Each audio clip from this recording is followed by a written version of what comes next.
Rank a system that defines a person's standing, and the very thing that ignites desire, power, intelligence, connections, wealth, occupation.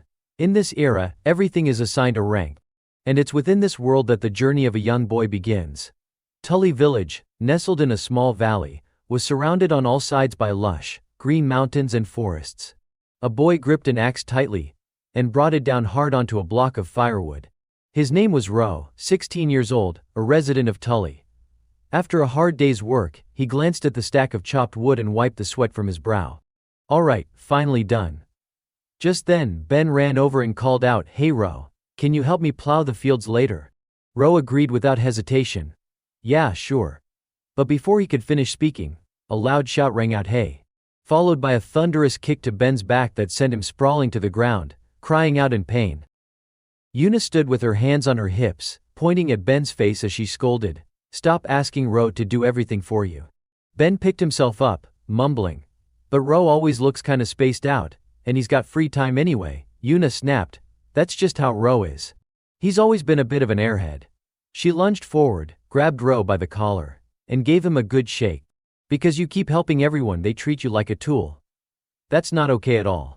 But Ro just blinked and replied, "I don't really mind though." Yuna softened a little. "Yeah, I know you're always thoughtful, Ro. But still." Her face lit up suddenly as she changed the subject. "Oh right. Have you ever thought about leaving the village?" Lowering her voice to a whisper, she said, "I know a secret path. No one else knows about it." Unfortunately, an old woman overheard her and immediately shouted, "Absolutely not." She slammed her cane on the ground. "Have you forgotten the village rules? No one is allowed outside." Without answering Yuna's question, the old lady barked, "Doesn't matter. Just know. Someone locked this girl up for a while." Two young men grabbed her and dragged her away. "Come on. This is so unfair," Yuna yelled, struggling against them. "Why is it always like this?" Nearby, Uncle Tom lifted a water bucket and said, "Hey Ro, can you help me fetch some water later?" "Sure," Ro replied. In the background, Yuna kept shouting, "We're the only two the same age in this whole village. I don't want to be locked up again." Watching the commotion, Uncle Tom chuckled dryly. "You two are complete opposites, huh? Ro, you should take a break sometimes. I'm sure there's something you want to do too, right?" Ro answered sincerely, "It's fine. I'll help." He continued, "After my parents passed away and I was left all alone, everyone here welcomed me like family. I know that. I know they're all trying so hard to make sure I don't feel lonely. That's why I want to return the favor. I really care about this village, and everyone in it." Uncle Tom was moved to tears. "Ro, you're something else. Hey, how about you move in with me starting today?" Ro quickly declined. "No, thank you. I still have the house my parents left me. And to me, the most important thing is everyone here. The outside world doesn't matter much to me." Meanwhile, Yuna had been locked inside a bamboo cage. She rattled the bars furiously, shouting, "Let me out." The old woman sighed in frustration. "If only you were half as sensible as Ro." Yuna then asked, "But Granny, why aren't we allowed to leave the village? We bring in merchants from time to time." "Isn't that enough?" she replied. "That's not the same," Yuna protested. "The outside world is so much bigger. Why do we have to stay trapped in here forever?" The old woman fell silent for a moment before speaking gently. "Because we're the ones someone out there holds a grudge against." "A grudge? From who?" Yuna asked, eyes wide. "That's not something you need to know just yet. Time will reveal everything." Back at the well, Ro was busily drawing water, filling a large bucket. He wiped his brow again. "All right, all done." Suddenly something hit him on the head. "Huh?" he muttered, turning around. It was Yuna. She pressed her finger to her lips. Then she gestured for him to come with her. Ro followed her down a narrow path. "Are you sneaking out again?" he asked. Yuna shrugged. "I've been caught so many times, sneaking out is like second nature now." "That's not something to be proud of," Ro mumbled. "Forget that," she said, beaming. "Come on, Ro. If we leave the village again, Granny's going to be mad," Ro warned. "It'll just be a little while. Don't worry. I want to show you something special." In the end, Ro couldn't resist. The lure of the world beyond was too tempting. The two slipped through a gap in the village wall and ran off. Yuna skipped and sang happily while Ro carefully scanned the forest around them. At the end of the path, bright sunlight poured in. Yuna grinned. Here it is. Ro's eyes suddenly widened in shock. The sight before him was overwhelming. A vast, breathtaking expanse stretched out in every direction, majestic mountains, a stream trickling into a great lake. Yuna shouted excitedly, "Look, Ro.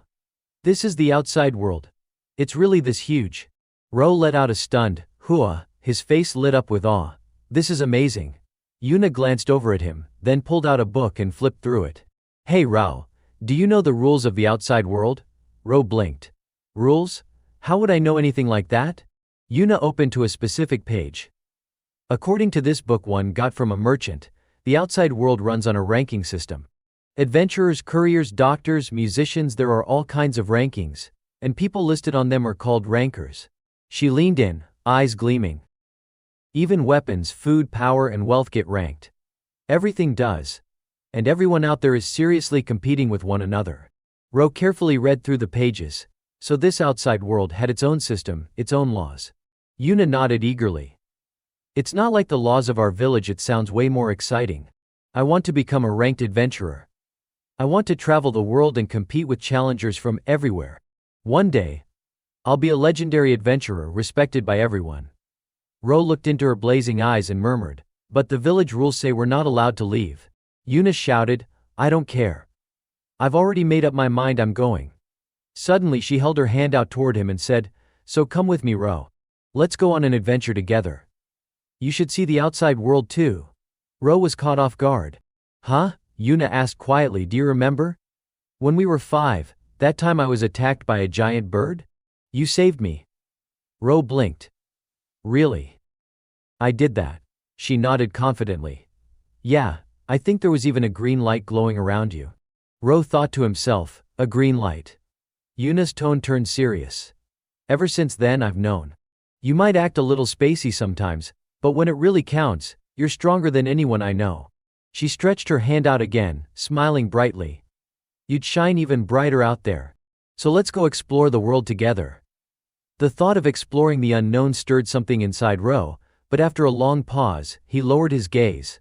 "Thank you, Yuna, but I can't. I love our village too much. I can't leave it behind." Yuna exploded. "Ah, you're so stubborn." With a pout she spun around. "Fine, I'm going without you. You can just live in this village forever, you stubborn idiot." Ro called after her. "Be safe on your way back." As he watched her walk away, something inside him shifted. Yuna, leaving the village. He had never imagined such a thing. He turned his gaze toward the horizon. The concept of ranking echoed in his mind. Evening had come and the sky was awash with the golden glow of sunset. "Guess I should head back too," Ro muttered. He pushed himself up with his hands on his knees. "My legs are so numb," but suddenly, something strange caught his eye, something massive, like a giant stone, emerging slowly from behind a thick cloud. "Huh? What is that?" he murmured. Without warning, lightning surged from the object. Thunder cracked through the sky. Boom, boom. Ro screamed and covered his ears. Ah. Moments later the dust cleared. Everything was eerily silent again. Ro stared up at the sky. What just happened? That thing, it's gone. But an icy dread crept over him. Wait, the lightning struck. Right near the village. Panic seized him. He bolted for home, trying to convince himself everything was fine. "It's okay, I'm sure nothing happened. Yuna, Grandma, everyone." Then he stopped dead in his tracks. His eyes went blank. The entire village was gone. Not a single trace remained. Just a massive crater. Ro staggered forward in shock. "What is this? What the hell is this?" He stumbled into the crater, murmuring, "The village, this can't be real." His voice rose into a desperate cry. "Yuna, Grandma, is anyone there?" Tears welled up. He remembered Yuna's words, "It's okay, Ro. I'll always be by your side." The kind villagers' voices echoed in his mind. "From today on, we're family. You're not alone anymore." And now they were gone. Ro collapsed to his knees, overcome with grief. He screamed into the void, "Why? Why did this happen?" Ro's eyes widened in shock as a voice suddenly echoed through the silence. "Damn it, I'm too late. Again." A man named Adal stood at the edge of the massive crater, scanning the devastation. His gaze landed on a lone boy sitting at the bottom, still and trembling. Without hesitation, he leapt down and landed beside him. You're the only survivor from Tully village? Adal asked, his tone a mix of disbelief and pity. Ro gave a faint nod. Yeah, Adal's expression softened. You must be hurting badly.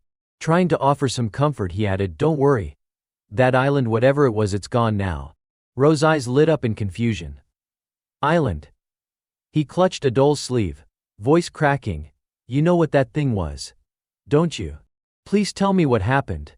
What happened to my village? To everyone? Tears streamed down the boy's face as he begged for answers. Adal's face tightened in pain. He reached into his coat and handed Ro a small folded note. Forget the village, he said quietly. Go to the place written here. You'll be safe there. Ro's voice rose in desperation. Answer me. Adal suddenly snapped back, voice louder this time. Open your eyes, kid. The village is gone. There's nothing left. He gently pushed Ro away and stood up. This world, it's no place for someone like you. Forget what happened. It's the only way. Please, don't dig any deeper. You'll only get yourself killed. Ro dropped his head, whispering no then, as if summoned by those words. A familiar voice echoed in his mind, Yuna's voice. I've always known. Even if you seem a little spaced out most of the time, when it really matters, you're stronger than anyone. And in that moment, a soft green light began to radiate from Ro's body, growing brighter, more intense, until it pulsed with power. Adal froze, spinning around. His eyes went wide in shock. What the hell? Ro clenched his fists, eyes blazing. How could I forget? He growled. I will find that island. And I will bring everyone back. When I was a kid, my parents died in a landslide, and I became an orphan. The villagers raised me like their own, and Yuna, she was always by my side. They were all kind-hearted people who couldn't ignore the pain of others. Ro let out a furious scream. All of them. How could I ever forget? I will go to that island and bring everyone back. Adal watched closely as the faint blue light radiating from the boy began to intensify. What is this amount of prana? The very air around Ro was beginning to warp. Prana, spiritual energy possessed by all living beings, often went unnoticed by most. But the gifted ones could harness it consciously. Normally it's transparent and colorless. However, for those with powerful prana, it manifests visibly. Some say there are entire tribes with especially unique prana. Adal finally understood. Tech. So this is the remnant of Babel, huh? At first he'd planned to protect the boy, but now it was obvious Ro would break free and make his own path in just a few years anyway. After thinking it over, Adal gripped the hilt of his sword. I don't know what's really going on here, but he drew his sword and hurled it down in front of Ro. The blade slammed into the ground at the boy's feet. If you want to go to the island, pick up that sword, Adal said. If I see potential, I'll train you. Without hesitation, Ro grabbed the weapon. Adal drew another blade for himself. As he gathered his energy, a brilliant red prana flared up around him, raw and intense. Attack me like you want to kill me, he shouted. Let me feel your bloodlust. Ro channeled all his strength into his swing and leapt forward.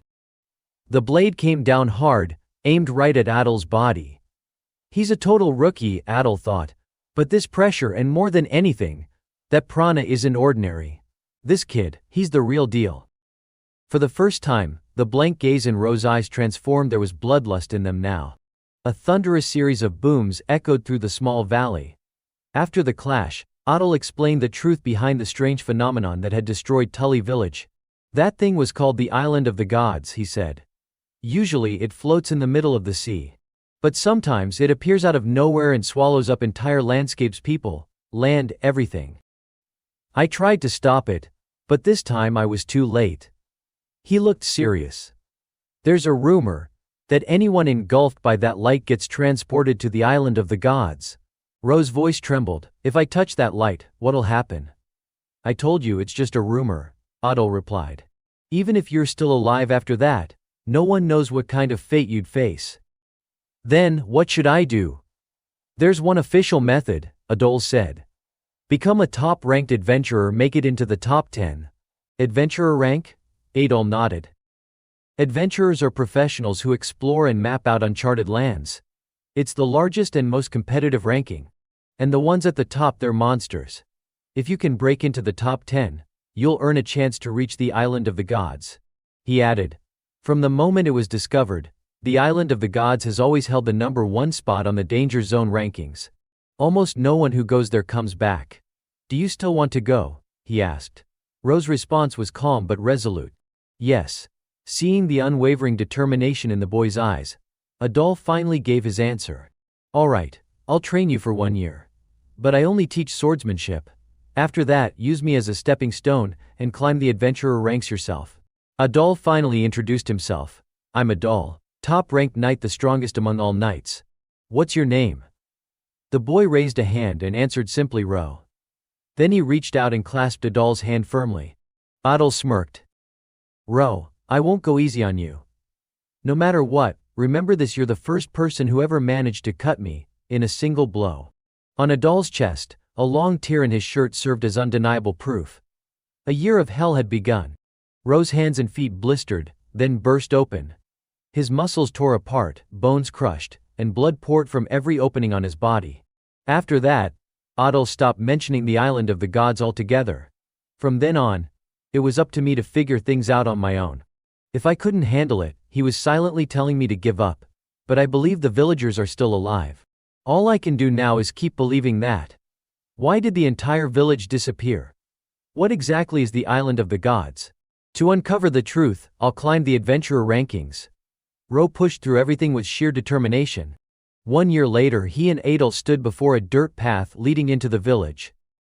Adol asked, You ready? Ro replied. I've been ready for a long time.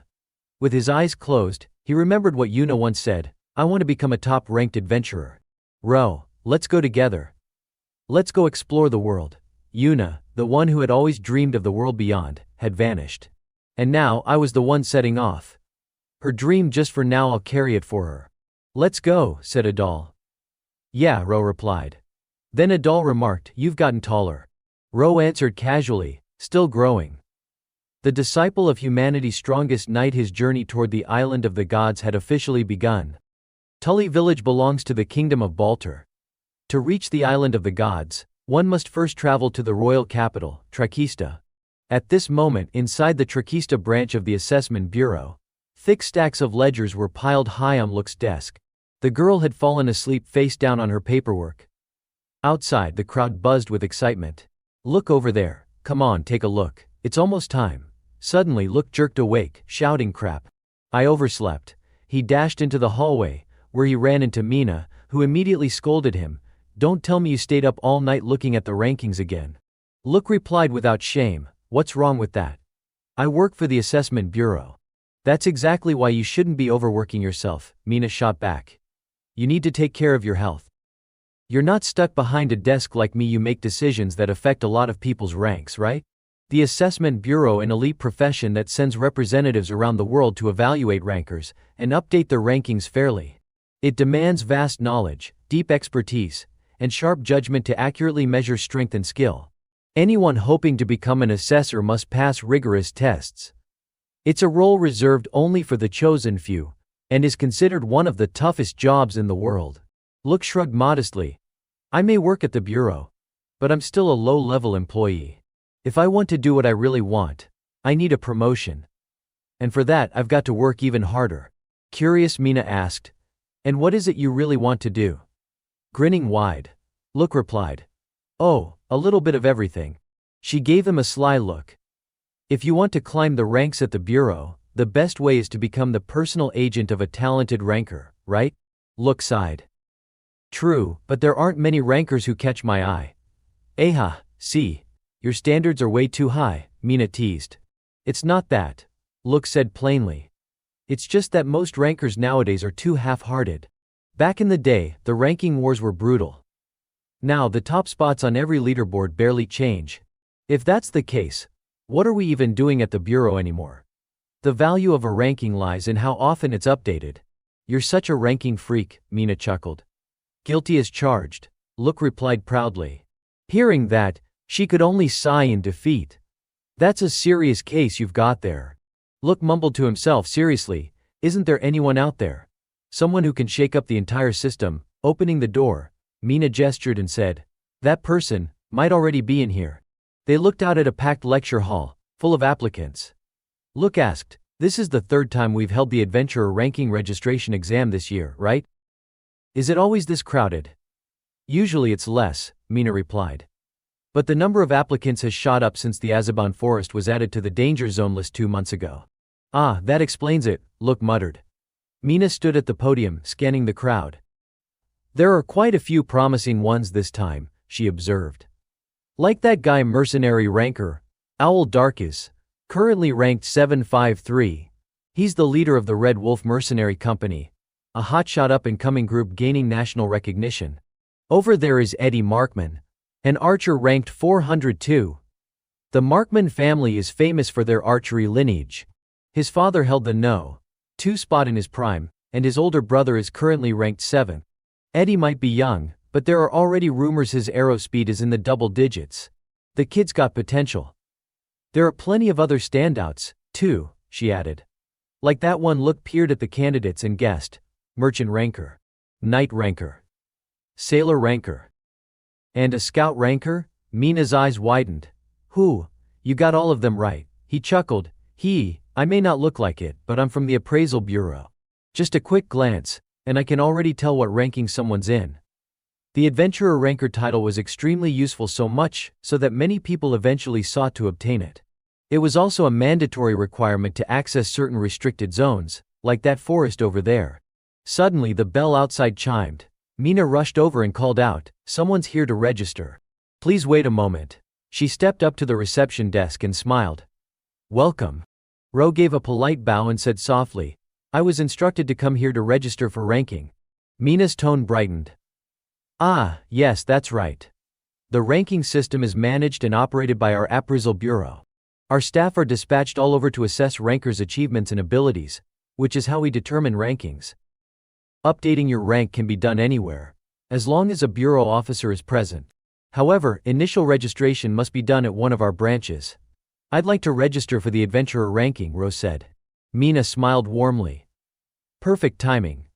The entrance exam's about to start. Would you like to take part?" "Yes." She pulled out a registration form and placed it on the counter. "Then please fill in your name and the required information here. The exam fee is 3,000 del." Ro quickly completed the form and paid the fee. Mina nodded approvingly. "All done. Thank you. Please wait in that room over there. Your examinee number is 53. As Ro walked past Look, the man gave him a sideways glance and scoffed to himself. So there are still country bumpkins out there who don't even know what the appraisal bureau is. Mina agreed with a sigh. "Yeah, it's been a while since I've had to explain it from the beginning." She turned to her colleague. "All right, can you help get things ready for the exam?" Look watched Ro's back as he disappeared into the waiting room and replied, "Sure. Working indoors once in a while isn't bad." Mina narrowed her eyes. "Are you being sarcastic?" "I'm being serious," he said plainly. Later, Mina stood on a small platform and addressed the candidates. "We'll now begin the registration exam for the Adventurer Ranking Board. There are 3 parts to the exam: a written test, a combat test, and a final section that will be explained when we get to it. Whether you pass or fail will be based on your total score across all 3. Even if you do poorly in one section, you can still pass if you do well in the others, so don't give up midway." With that, she gave a signal. "Let's begin the written exam now." Tension filled the room as candidates stared at their test sheets. "This is tough," someone muttered. "The scope's too broad." Time flew by, and soon the written exam was over. Mina addressed them again. "The combat test will take place in the forest outside the village in 2 hours. Once grading is done, we'll escort you there. Please wait here in the meantime." She carried a stack of completed test papers into the office and called out, "Hey, help me grade these." Look responded enthusiastically, "Okay." They focused on grading. Look picked up a paper and read the number. "Number 53. Ah, that dead-eyed guy from earlier." He began reading and froze. "Wait, question 1. Name 3 sea routes to Yotsuba." Answer: don't know. Don't know. Don't know. Question 2. Identify the descendant species of the magical beast shown in the illustration using the symbol 2 or 3. Answer: all incorrect. Look stared at the page, stunned. Everything is wrong. He felt his energy drain and muttered bitterly, "They should really think about the poor souls who have to deal with these backwater ceremonial exams." 2 hours later, the combat portion of the exam began. Mina explained the task. Your objective is to find and submit the items listed on this board. If you want to score high, refer to the point chart on the right. However, you are strictly forbidden from fighting each other. Whoever touches an item first has the right to claim it. Someone nearby said, "I'm pretty confident in my knowledge of herbs." Another added, "I'm good at catching bugs." With a signal from Mina, the test began. The group of candidates charged into the forest. Mina exhaled and stretched. Finally, a little break. "I wonder how many will pass this time." Look guessed, probably around half. Once they get moving like this, it's easier to tell who's who. But I have to say everyone this time seems pretty capable. Watching the candidates search carefully for the listed items, Mina asked, "Anyone catch your eye?" Look shook his head. Unfortunately, no one stood out this time either. Just then, Owl Darkus returned. "Am I the first?" He handed Mina a bundle of stones. "Rigel ore. That's 120 points, she said. Then she raised an eyebrow. "There's still time left." "You're already done?" "Yeah, I'm going to pass anyway," he replied. She explained, "That's true. But if you score well in this section, it'll boost your registered rank." Owl replied flatly, "Doesn't matter to me. My real job is being a mercenary. I don't care that much about the adventurer ranking." Just then, Eddie Markman returned. Spotting Owl, he called out, "What the thought I was first?" Mina examined the item he brought in. Flockbird tail feather, 180 points. Eddie raised an eyebrow. "Isn't that kinda high? Flockbird shows up on our dinner table all the time." Owl scoffed. "Tech. Showing off over a bird feather." Eddie casually flexed. "I'm not showing off. But you know, that bird flies silently at 500 kilometers per hour. Bet you can't even see it with the naked eye." Owl wasn't the least bit rattled. "Sorry for not noticing." "Maybe you'd be better off as a clown," Eddie snapped. "Wanna test that out?" He just chuckled. "Gladly." Watching the two bicker, Mina let out a helpless sigh. Rankers sure are sensitive. Look, on the other hand, looked amused. That's what makes them fun to watch. Suddenly, the sound of heavy footsteps interrupted them. Everyone turned their heads, stunned. Mina gasped. Ro emerged from the forest, dragging an enormous bear behind him. He dropped the beast in front of the examiner and said earnestly, "I didn't know how to extract the red bear's gallbladder, so I brought the whole thing. Can I submit it like this?" Mina nodded. "Yes, that works. No need to dissect it." Red bear gallbladder, 300 points. The other examinees stared in surprise. "Who the heck is that guy? Took down a red bear solo." Look asked, "Wait, how did you even know that beast was a red bear?" "Your written test was a disaster." Ro replied, "That thing shows up near my village a lot, so I recognized it." "Village?" Look echoed. Nearby, a few candidates started murmuring. "You didn't see him fight." "Actually, I did, kind of. But honestly, I'm not even sure I saw it happen." He drew his sword, and in the blink of an eye, the bear dropped. The description hit looked like a jolt, and he started to view Ro in a very different light. 1 hour later, the candidates were gathered in the underground training grounds. Mina addressed the group. "Now, who can tell me what the greatest threat to adventurers is?" "Magic beasts?" someone guessed. "No," she replied. "Humans." She began explaining the next test. "As adventurers, you'll be exploring uncharted lands. Naturally, that means going into isolated areas. And in such places, the threats often come from bandits or pirates. Strength is essential for surviving these dangers. So, the final exam is a simulated combat match. You'll be fighting each other." She reassured them, "Don't worry too much. This is a skills assessment, not strictly win or lose. It won't be the only factor in whether you pass." Eddie muttered, "Makes sense. If they told us earlier, someone might have tried to cheat during the practical phase. That's probably why they kept it secret till now." A bulky candidate named Chad walked over to Owl and threw an arm over his shoulder. "Hey you, fight me." Owl sneered. "You're the guy who only picked up a rock during the last test, right? I read the mercenary rankings. Full of blowhards and tough talkers." Chad suddenly roared, "You're just ranked third. Acting all smug. I'll crush you." and launched a punch at Owl. Without a word, Owl didn't even dodge. He simply pulled out his sword's hilt and smashed it backward right into Chad's jaw. The big guy collapsed, mouth bloodied and teeth scattered. Owl said calmly, "Sorry." Got a little upset at being insulted.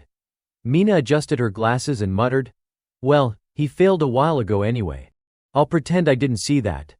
Chad was hauled out of the testing area. Even if he tried to make a scene, it was clear to everyone he was an idiot. In the major ranking lists, anyone in the top 3 was practically a monster. Eddie commented, "You seem calm most of the time. Who knew you had such a temper?" Owl snapped, "Don't need to hear that from you." Mina thought for a moment. So Owl's opponent is Look suddenly called out, "Hey." She turned. "What is it?" Look pointed at Ro. "Can I pick his opponent?" She looked surprised. "Huh? Well, I guess so, but why?" And so the simulated combat test began. In this phase, the candidates' true abilities came to light. Everyone gave it their all to prove themselves. Match 8, contestants 27 and 41 versus 53. "Wait, what?" Owl asked the examiner. Eddie muttered, "Man, haven't been underestimated like this in a while." Mina called out, "Hold on, Look, are you sure about this?" Look responded firmly, "Positive. If my eyes aren't wrong. That guy's a monster." The 3 contestants immediately stepped onto the battlefield, and the spectators watched with intense curiosity. Everyone was eager to see how this match would play out.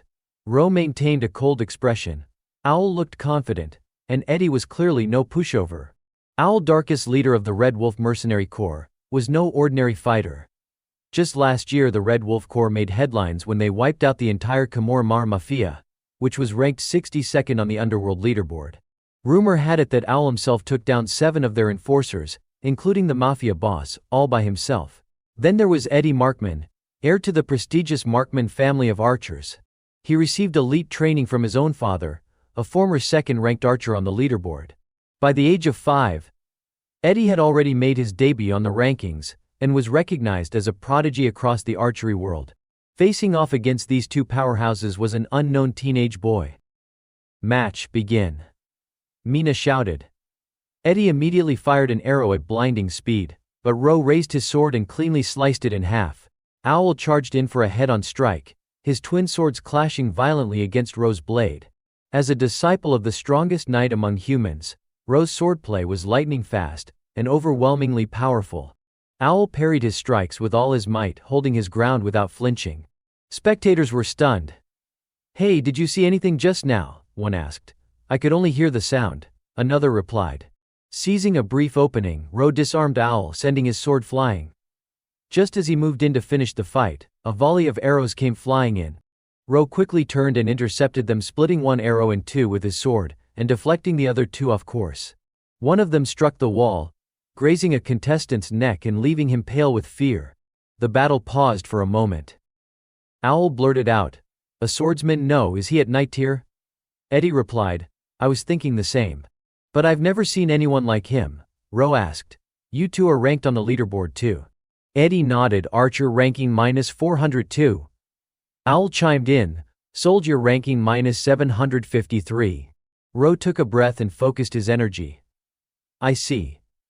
Then if I beat the 2 of you, that should bump me into the triple digits."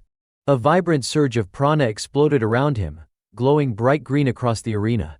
The air pressure skyrocketed, sending a wave of dread through the crowd. Owl's expression twisted in fear. "What is this?"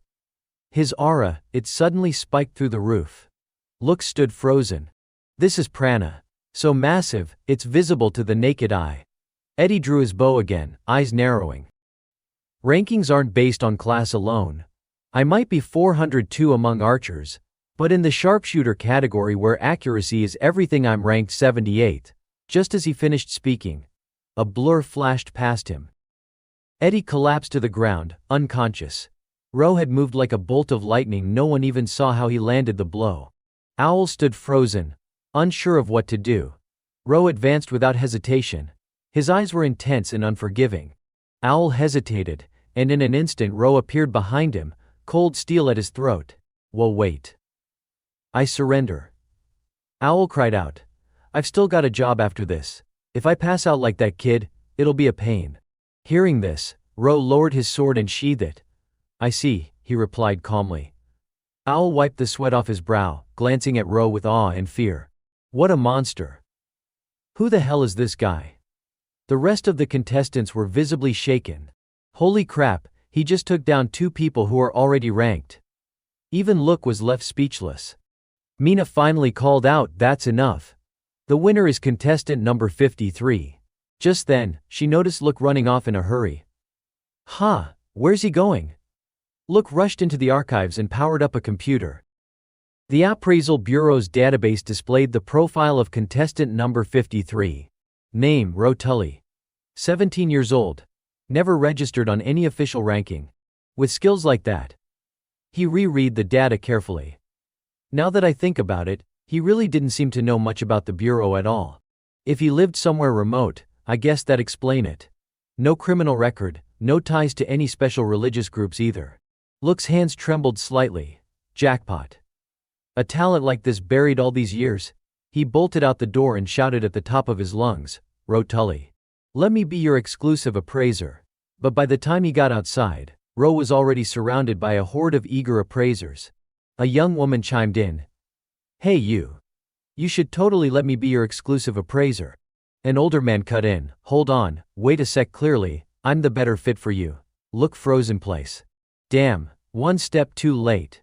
Frustration surged inside him. Idiots.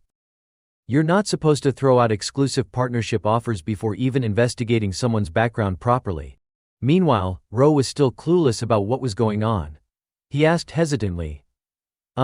What's an exclusive appraiser? Look darted forward like a gust of wind. Let me explain, he said breathlessly. An exclusive appraiser is someone officially assigned to a specific ranker. Their job is to keep that person's rank up to date on a regular basis. Normally, to update rankings, you have to wait for an official from the Appraisal Bureau to show up and do an evaluation before you can level up. But if you've got an exclusive appraiser, you can update your ranking on the spot whenever, wherever. He fumbled through his coat pocket and pulled out a compact device. Also, appraisers carry a special tool. This right here is a rank telegram, or ranktel for short. It lets you receive and send real-time updates about your rank and status. Then, with extra emphasis, he added, if you're serious about climbing the ranks fast, you're gonna want a skilled exclusive appraiser by your side. Ro raised his eyebrows. Climb the ranks fast, huh? Then he turned and looked around at the crowd of hopeful appraisers. Alright, here's my condition. Among all of you, can anyone get me into the top 10 of the adventurer rankings? Everyone fell silent at Ro's words. One person blurted out, top 10 in the adventurer rankings? That list is full of monsters. Another chimed in, his sword skills are impressive, sure, but just that alone isn't enough to make it to the top 10. Ro didn't say a word. He stood quietly for a moment while Look studied his expression. When it became clear that no one could meet his demand, Ro turned and began walking away. Ah, wait. Look shouted, bolting after him all the way to the gate. Ro was moving fast, forcing Look to sprint just to keep up. Huffing, she called out, Ro. Why do you want to make it into the top 10 adventurer rankings? That's none of your business, he replied flatly. Then make it my business, Look shot back. Let me be your exclusive appraiser. I'll get you into the top 10 adventurer rankings. Ro kept walking and declined without hesitation. I'm not dragging a kid into danger. What? A kid? Look yelled. Excuse me. This kid happens to be a certified exclusive appraiser. And you're one to talk, you're practically a kid yourself. Ro added bluntly, even if you weren't, I still wouldn't hire you. I don't want to get involved with anyone. Look met his eyes, firm and unwavering. Her voice rang out, there's something I have to do. For me, this is a mission I have to complete, even if it costs me my life. And to do that, Ro, I want to team up with you. Ro stopped walking. He turned back and looked at her, a flicker of recognition flashing in his eyes. He remembered the conviction in his own voice when he once told a doll, I will go to that island. And I'll bring everyone back. He nodded slowly. Same here, I've got something I have to do too. Bathed in the golden light of the setting sun, the two of them stood still, no longer strangers but comrades. With confidence, Look declared, Look Imedia. I'll make you a top-ranked ranker. He smiled faintly and responded, Ro Tully. Then, the two shook hands, sealing their partnership. After that, Look took him back to the inn. It was a small but tidy and clean room with a balcony overlooking the street. Look asked, so. Pretty fancy, right? Grinning, he added. I rented it for a few days, so go ahead and use it as your base for now. Ro replied, thanks, you're too kind. Look threw his bag onto the bed. No big deal. Then he suddenly yelled, but I can't believe there's a probation phase after that god-tier performance earlier. Ro calmly said, sorry, just playing it safe. With no other choice, Look gave in. Fimph. Fine. I'll show you how passionate I am within a week. By then, we'll see who's the rookie here. He put on a pleading face and acted like future Ro. Wow, Look. Please be my exclusive appraiser. Ro replied flatly, I hope so. Look snapped, don't be so indifferent. You're super focused when fighting, but otherwise, how should I put it? Kinda spaced out. Ro agreed, I've been told that before. Just then, the Ranktool device chimed. Look took it out and said, oh, the exam results are in. Here's your ranking. The screen displayed Ro Tully Adventurer Ranking, 2728. Look cheered, congrats.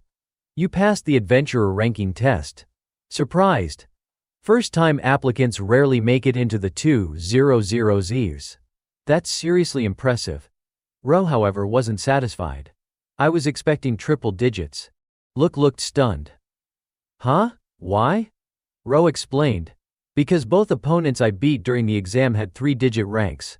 Eddie the Archer ranked 402. Owl the Soldier ranked 753. Look nodded. Ah, well, the Adventurer board has way more applicants than the others, so competition's stiffer. The other boards, no matter how strong you are, have their limits. Adventurer ranking isn't just based on your class. Take Ro Tully, for example. Adventurer ranking, 2728. Swordsman ranking, 58. That swordsman ranking of yours. That's high. Ro asked so. Look replied, so what do you mean so? From the Appraisal Bureau's perspective, that number reflects raw talent. Ro then wondered, the two I fought earlier, did they have rankings on other boards too? Look nodded and brought up their stats. Owl Darkus. Soldier ranking, 753. Swordsman ranking, 521. Sweeper ranking, 209. Courier ranking, 2831. Reliable Leader ranking, 86. Eddie Markman Archer ranking, 402. Sharpshooter ranking, 78. Scout ranking, 211. Mushroom Cultivation ranking, 19. Look explained, a person can hold multiple ranks across boards. That means more job opportunities. So, I think you should register for more rankings too. Ro declined, I'm not looking for work. Look replied casually, we haven't known each other long, but I think I've figured you out a bit. Basically, you want to reach the top 10 of the Adventurer board using a shortcut, right? Then he said. If that's the case, go to the Divine Island.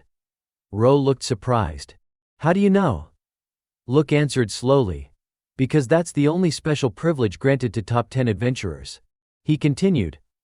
As for your reason, will you tell me once your trial period ends? Ro agreed, fine. Look smiled. And when that time comes, I'll tell you my situation too. Ro nodded, fair enough. That sounds reasonable. Look at it, of course fairness is important, but my situation isn't something easy to explain to someone who's just joined the ranking system. Suddenly, Look's expression turned serious. In a low voice, they said, what I'm really investigating is the dark side of the ranking system. Ro blinked. What did you just say? But Look quickly shook their head. Nothing. Never mind. Switching the topic, they asked, anyway, how are you that strong? Especially your swordsmanship, it's not something you pick up overnight, right? Ro answered honestly. A year ago, I became the disciple of a knight named Adol. At the sound of that name, Look practically screamed, Adol. They grabbed Ro by the collar and shouted in excitement, you mean the Adol? The top-ranked knight. Ro recalled his master's introduction, I am Adol. Top of the knight rankings. The strongest knight in all of humanity. He replied casually. Yeah, that's what he said. Look let out a long okay, clearly overwhelmed. Internally they were shaken. Ro added, but even if I'm his disciple, it's only been a year. Look fired back. Even if it's just a year, that's huge news. And what's with that deadpan face of yours? They quickly pulled up Adol's profile and showed it to Ro. This guy's famous for not teaching anyone swordsmanship. Tons of people tried to become his disciples, and he rejected them all. If there were a ranking for most disciple rejections, he'd be number 1. Rumor has it he's planning to pass down his skills to whoever reaches the top of the knight ranking in the next generation. That's why so many knights are grinding their ranks like crazy. But to think you are his successor. If the other knights hear this, they'll probably faint. Ro was taken aback. He's that big of a deal. He recalled Adol's words again. I am the strongest knight in humanity. Look nodded firmly. Of course. He's ranked number 1, which means yeah, strongest in the world. Then Ro muttered, almost to himself, but I defeated him. With my own sword. He remembered Adol telling him, you're the first to ever land a blow on me. Look was stunned speechless. Then they cried out, no way. No way that's true. You're totally spacey most of the time, and now you're saying you beat him? That makes no sense. I need to recheck your data. They opened up the system, but all they found was a barebones profile, Ro Tully. Even digging into the ranking database yielded nothing more, it was just a newly registered name. Then Look asked, wait, is Tully an alias or something? That question took Ro back to a conversation with Adol. The old knight had once asked him, Ro, what's your surname? Back then, Ro didn't know the answer. Adol had murmured, cultural difference, maybe. He then told him, if you want to reach the Divine Island the fastest way possible, from this day forward, you are Ro Tully. The risk is high, but if it works, the clues will come to you first. Staring into the blinding sunlight on the horizon, Ro had responded with a simple, understood. Now, standing in front of Look, he answered firmly, it's not an alias. Tully is the noble family title I was given. Look paused, slightly stunned. I see. Thanks for telling me. They sat down on the bed with a satisfied sigh. Well, that's it for my duties as an appraiser. Time for a break. I'm taking off the hat. Look removed their hat and let out a deep breath. Ro stared in shock. With a nervous voice he asked, wait, you're a girl? Look stared back at him wide-eyed. What? Are you just now realizing that? Ro realized his blunder and mumbled, sorry. Her face turned beet red with anger, and she exploded, all you can say is sorry. The next morning, sunlight bathed the narrow alley as the sun climbed high into the sky. Inside their rented room, Look sat reading the newspaper. When Ro came down the stairs, she greeted him cheerfully, you're up early. He replied simply, just getting some water. She glanced at his blank expression. Huh? Don't tell me you're still half asleep. It's nothing, Ro said. Good morning, Look. She smiled. Yeah, morning. Look quickly tied her hair up and put on her cap. Let's grab some breakfast. It's gonna be a long journey, but today's the first step. She winked. All right. Let's kick off the strategy meeting to break into the top 10 of the adventurer rankings. To climb the adventurer rankings, you needed to rack up achievements during expeditions. Taking a bite of her sandwich, Look explained, exploration or territory reclamation, those are the basics. They're optional, but I recommend starting with official requests. A lot of people rely on adventurers to investigate or retrieve things. Those quests come with rewards too, perfect for beginners. You can accept quests at the appraisal bureau, she continued, or through the guilds, depending on the country. But if I'm around, all you need is this. She tapped her ranktel and scrolled through some listings. Ro smiled. This ranktel system's pretty handy. Look pleased. Right? If I become your personal appraiser, you can use it all you want. I'll think about it, he replied calmly. That answer left her speechless for a moment. The two huddled together over the ranktel, reviewing the available tasks. Is there a quest that boosts your rank fast? Ro asked. Look opened several folders. Just pick one with a high difficulty level. Quests issued through the bureau always show how much they'll impact your ranking once completed. Like this one. Ro scanned the list and made his choice. Then I'll take the first one on the list. Look leaned in to read the details carefully. Let's see. Retrieve the hidden treasure in the sunken temple of Lokiana. Danger zone, grade 7. Suddenly, Look shot to her feet, yelling, no way. There is absolutely no way you can handle this right now. Ro replied firmly, how would we know if we don't try? I know, she snapped. Even without you trying, I already know. Trust an appraiser's eye, will you? This quest is way beyond your current level. You'll die before you even get the chance to climb the rankings. But Ro refused to back down. Still, let me try, he said firmly. The Island of Gods is classified as a rank 1 danger zone, right? If I can't push through here, I'll never make it there. Look was taken aback. She hadn't expected him to be this stubborn. Way more hard-headed than I thought. I need to convince him somehow, she thought. Right then, a young man approached with a laid-back grin. Looks like you two are stuck on something, he said casually. Look turned and gasped, Loud-san. Been a while, Look. The man replied. Ro looked at him warily. Who's he? With a proud smile, Look said, let me introduce you, this is Loud Blowerward. He's insanely strong. Currently ranked 11th on the Adventurers leaderboard. Ro froze. Rank 11. That number hit hard. He recalled what Adol had said, the Adventurers board is the most crowded one. And the top ranks. All monsters. If this man was in the top ranks, then he was one of those monsters. And with one more step he'd be eligible to challenge the Island of Gods. Look suddenly called out, perfect timing. Loud-san, I've got a favor to ask. Loud shrugged casually. Sure, what's up?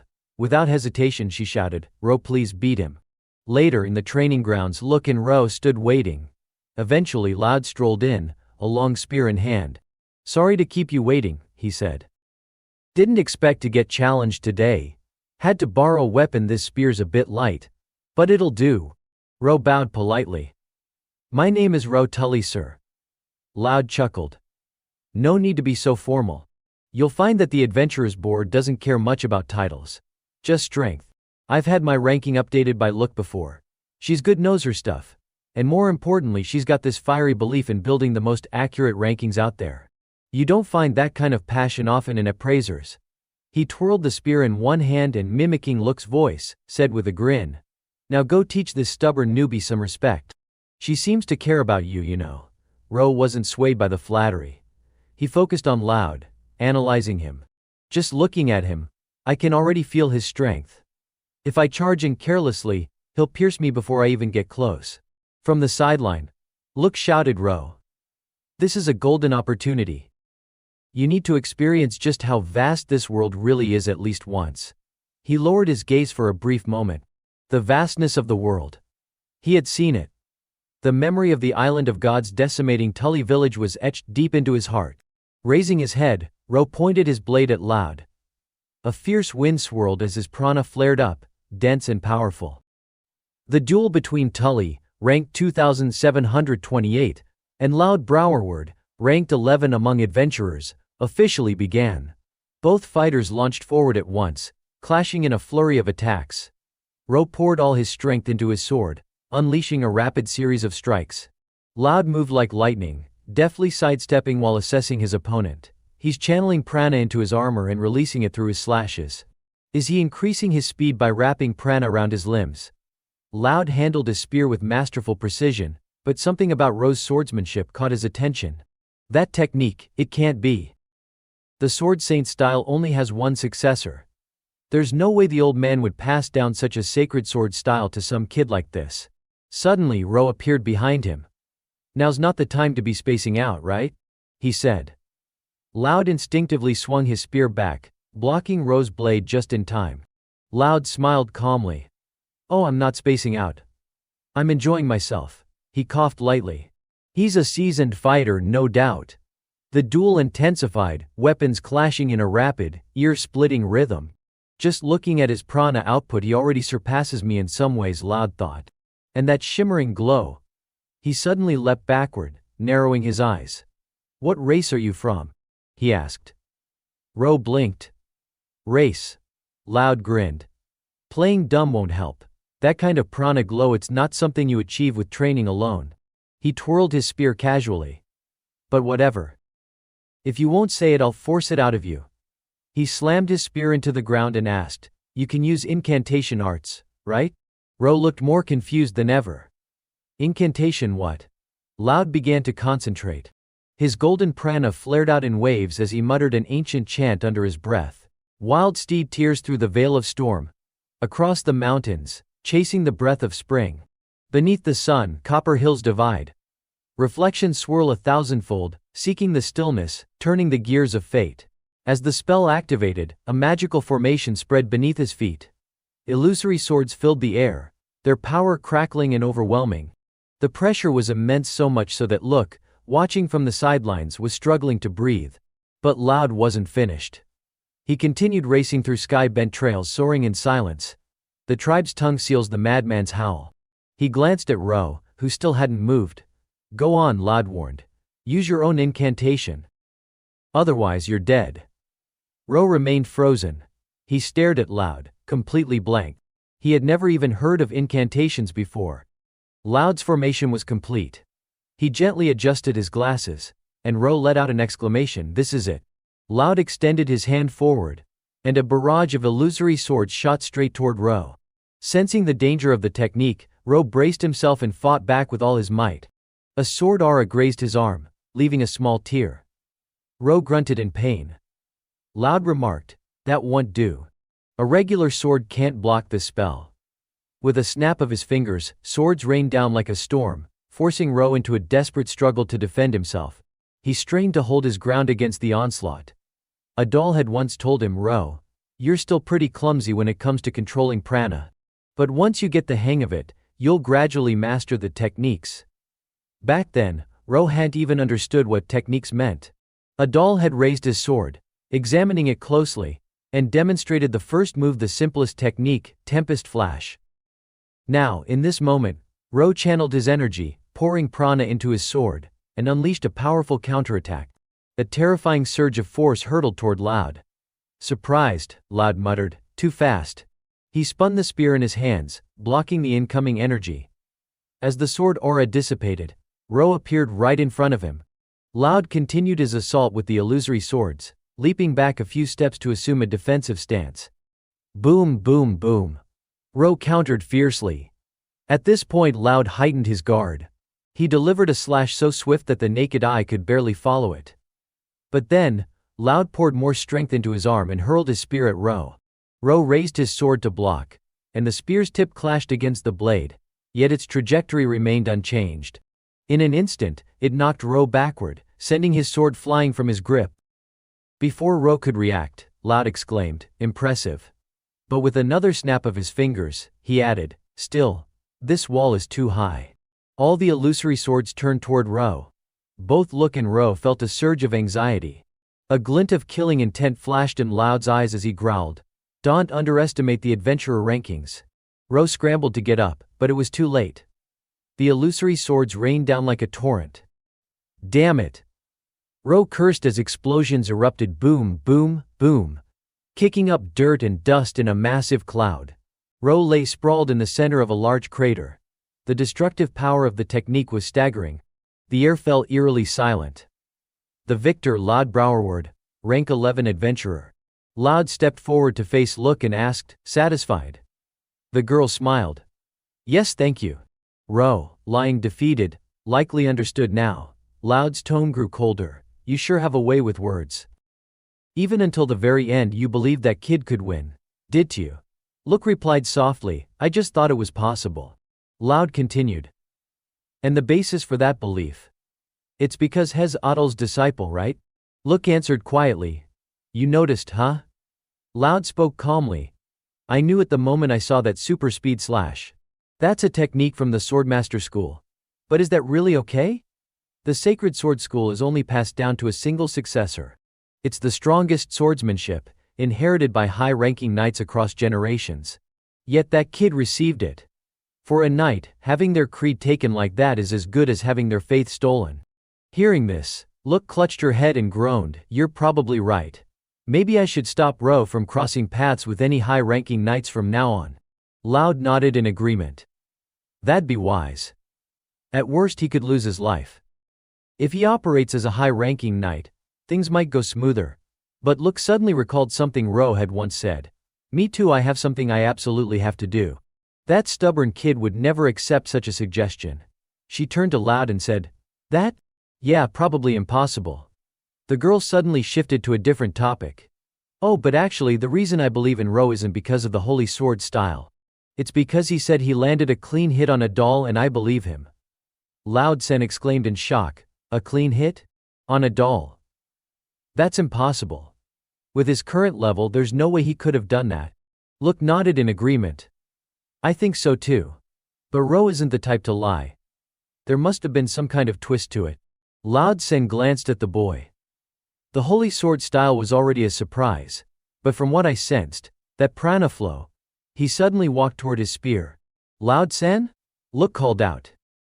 He picked it up and said slowly, that kid might have used a spell too. If he had gone all out with that, I might have lost. A girl stood by the fireplace, cooking while humming the melody of a poem. Suddenly, an old woman burst through the door and barked, "Hey! What are you humming?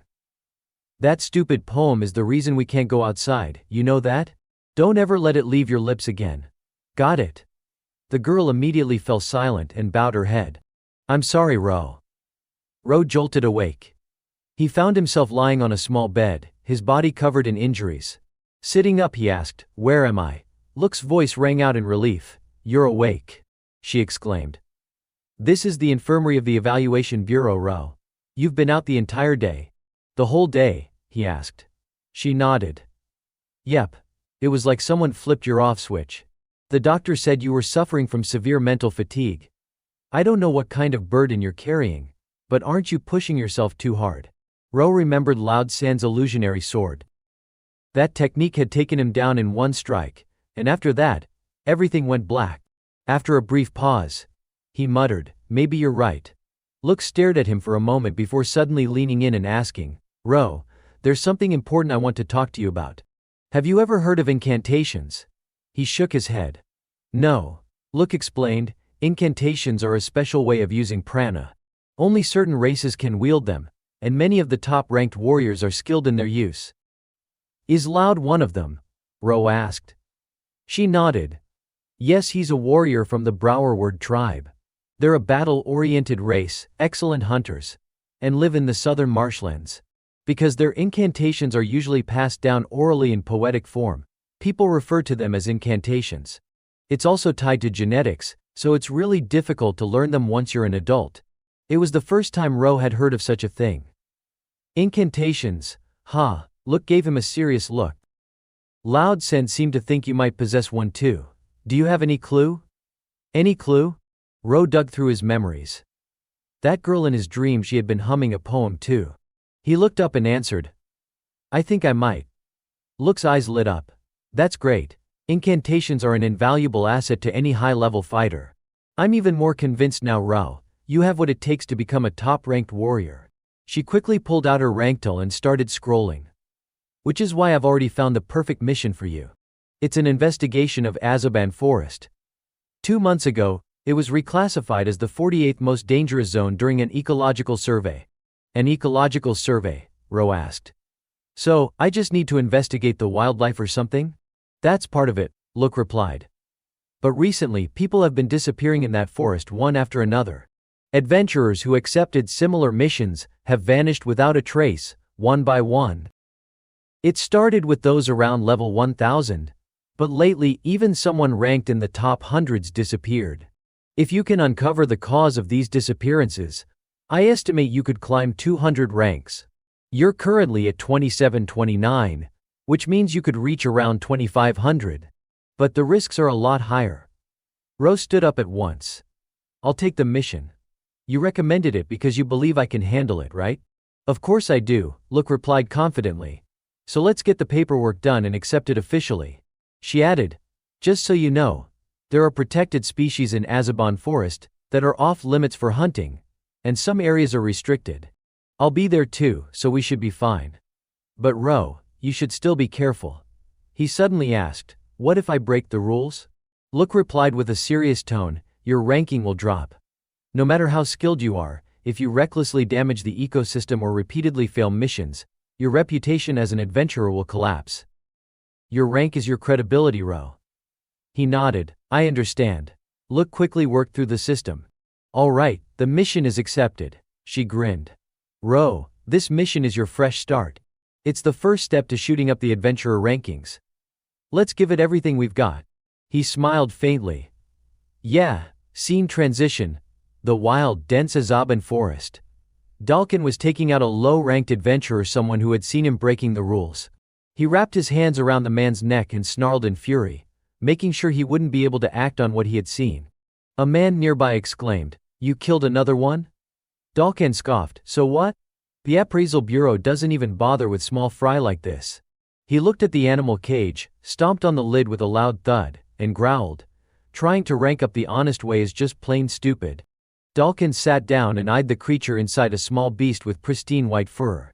He grinned with excitement. "A white unicorn? Just selling that horn alone will boost me into the triple-digit ranks." The man with the steel gray beard calmly said, "Strength alone isn't enough to climb the adventurer ranks. I exist for those who've suffered from injustices like this." His name was Rosso Crewell, ranked 7th on the smuggler leaderboard. But Dalkin responded with wild arrogance, like I'd ever give up such a lucrative hunting ground. He burst into laughter and declared with pride, "I'll make it to the top 100 for sure." Dalkin Iris rank 672 on the adventurer leaderboard. Ro and Look arrived at the entrance to Azaban Forest. The gatekeeper stopped them and said, "I need to check your rank." Ro handed over his card, and after a careful look, the guard read aloud, "Adventurer rank, 2728. Got it. You may proceed." The gate opened with a heavy groan, and the two stepped inside. As they walked in, Ro asked, "This might be a dumb question, but how many people are on the adventurer rankings?" Look answered, "Roughly 30,000. But only about 20,000 of them are actually active. Still, this ranking board is on a whole different level compared to others.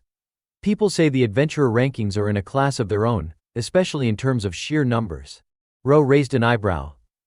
"A class of their own, even in numbers." "Exactly," Look explained.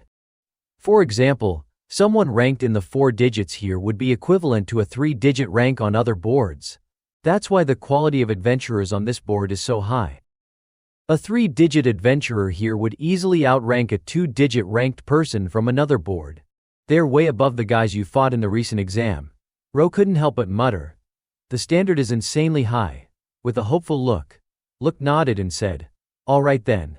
She raised her voice, full of energy, "Let the adventure begin." They stepped into the forest. The Azaban forest, classified as a rank 48 danger zone, was wild and overgrown. The moment Ro entered, he sensed something off. Seeing his expression, Look asked, "What's wrong, Ro?" "This isn't just an ordinary forest," he replied. She chuckled, "So you noticed.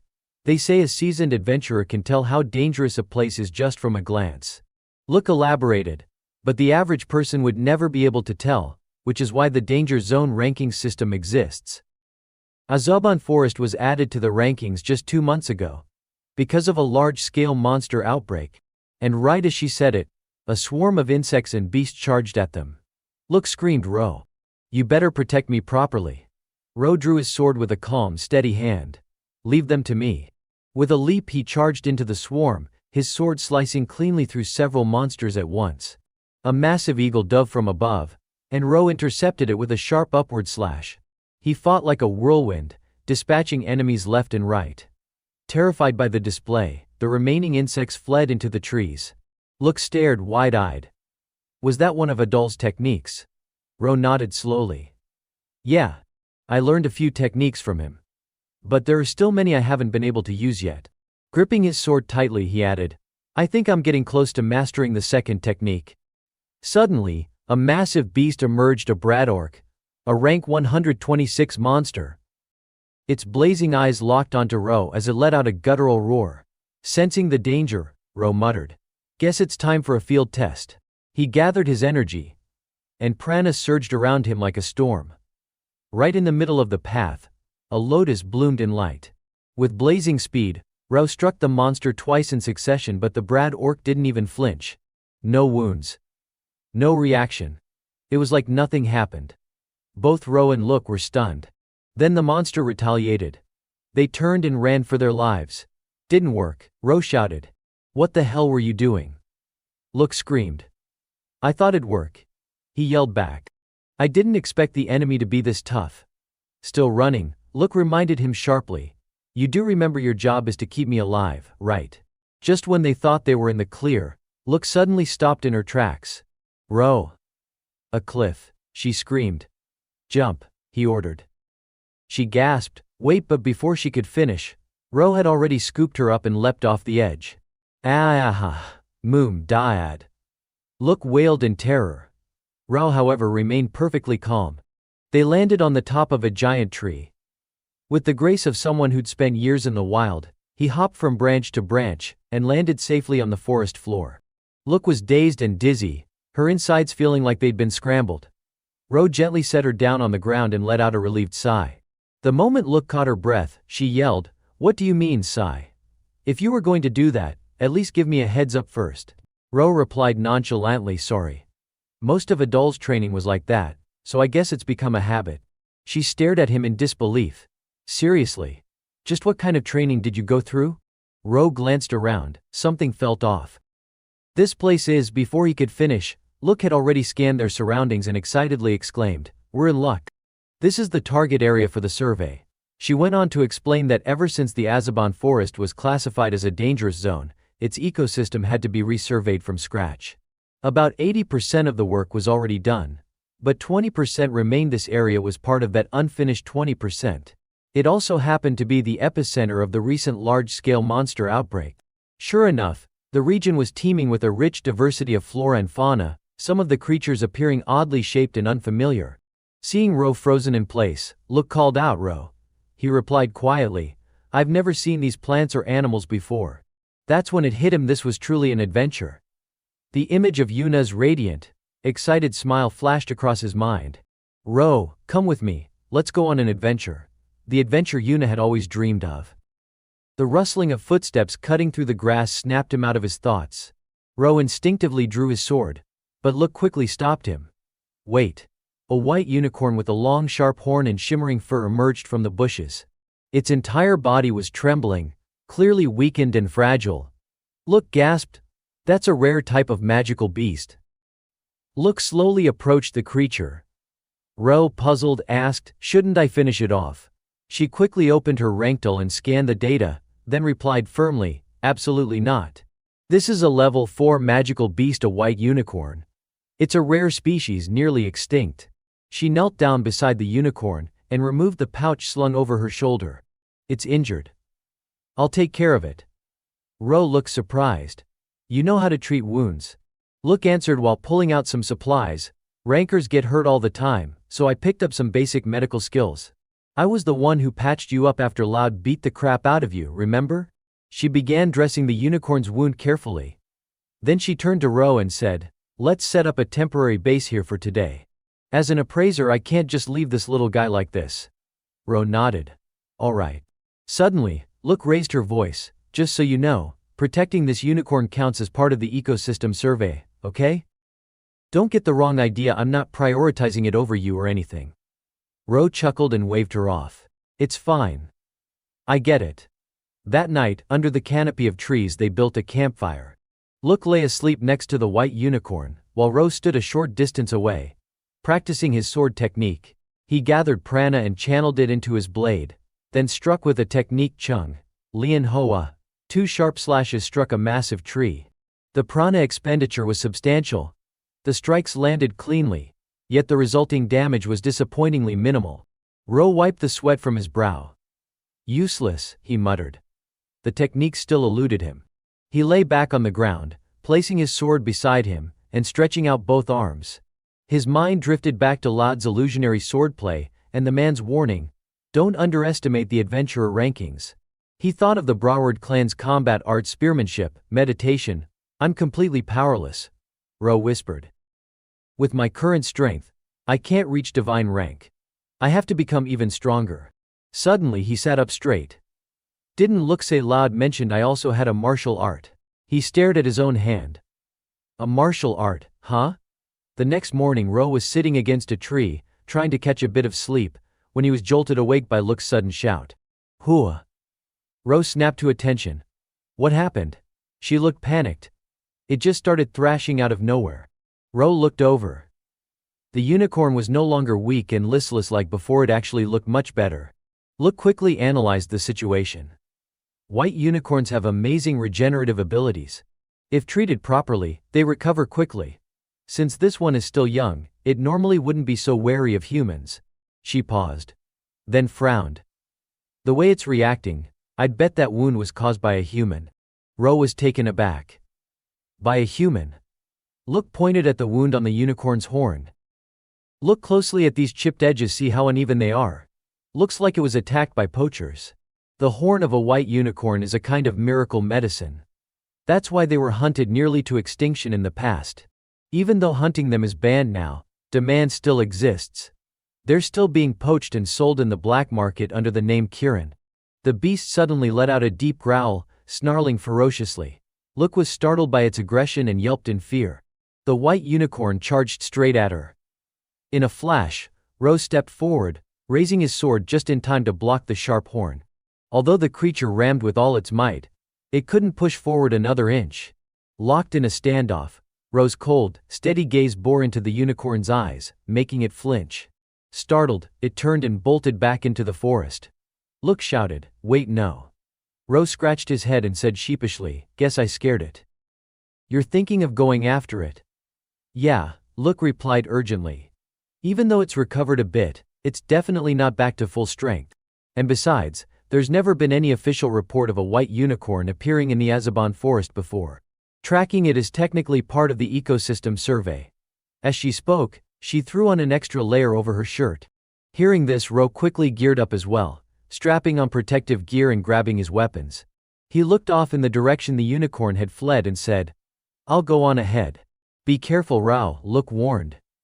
"There might be poachers in these woods." He paused for a moment, then asked, "What if I do run into a poacher?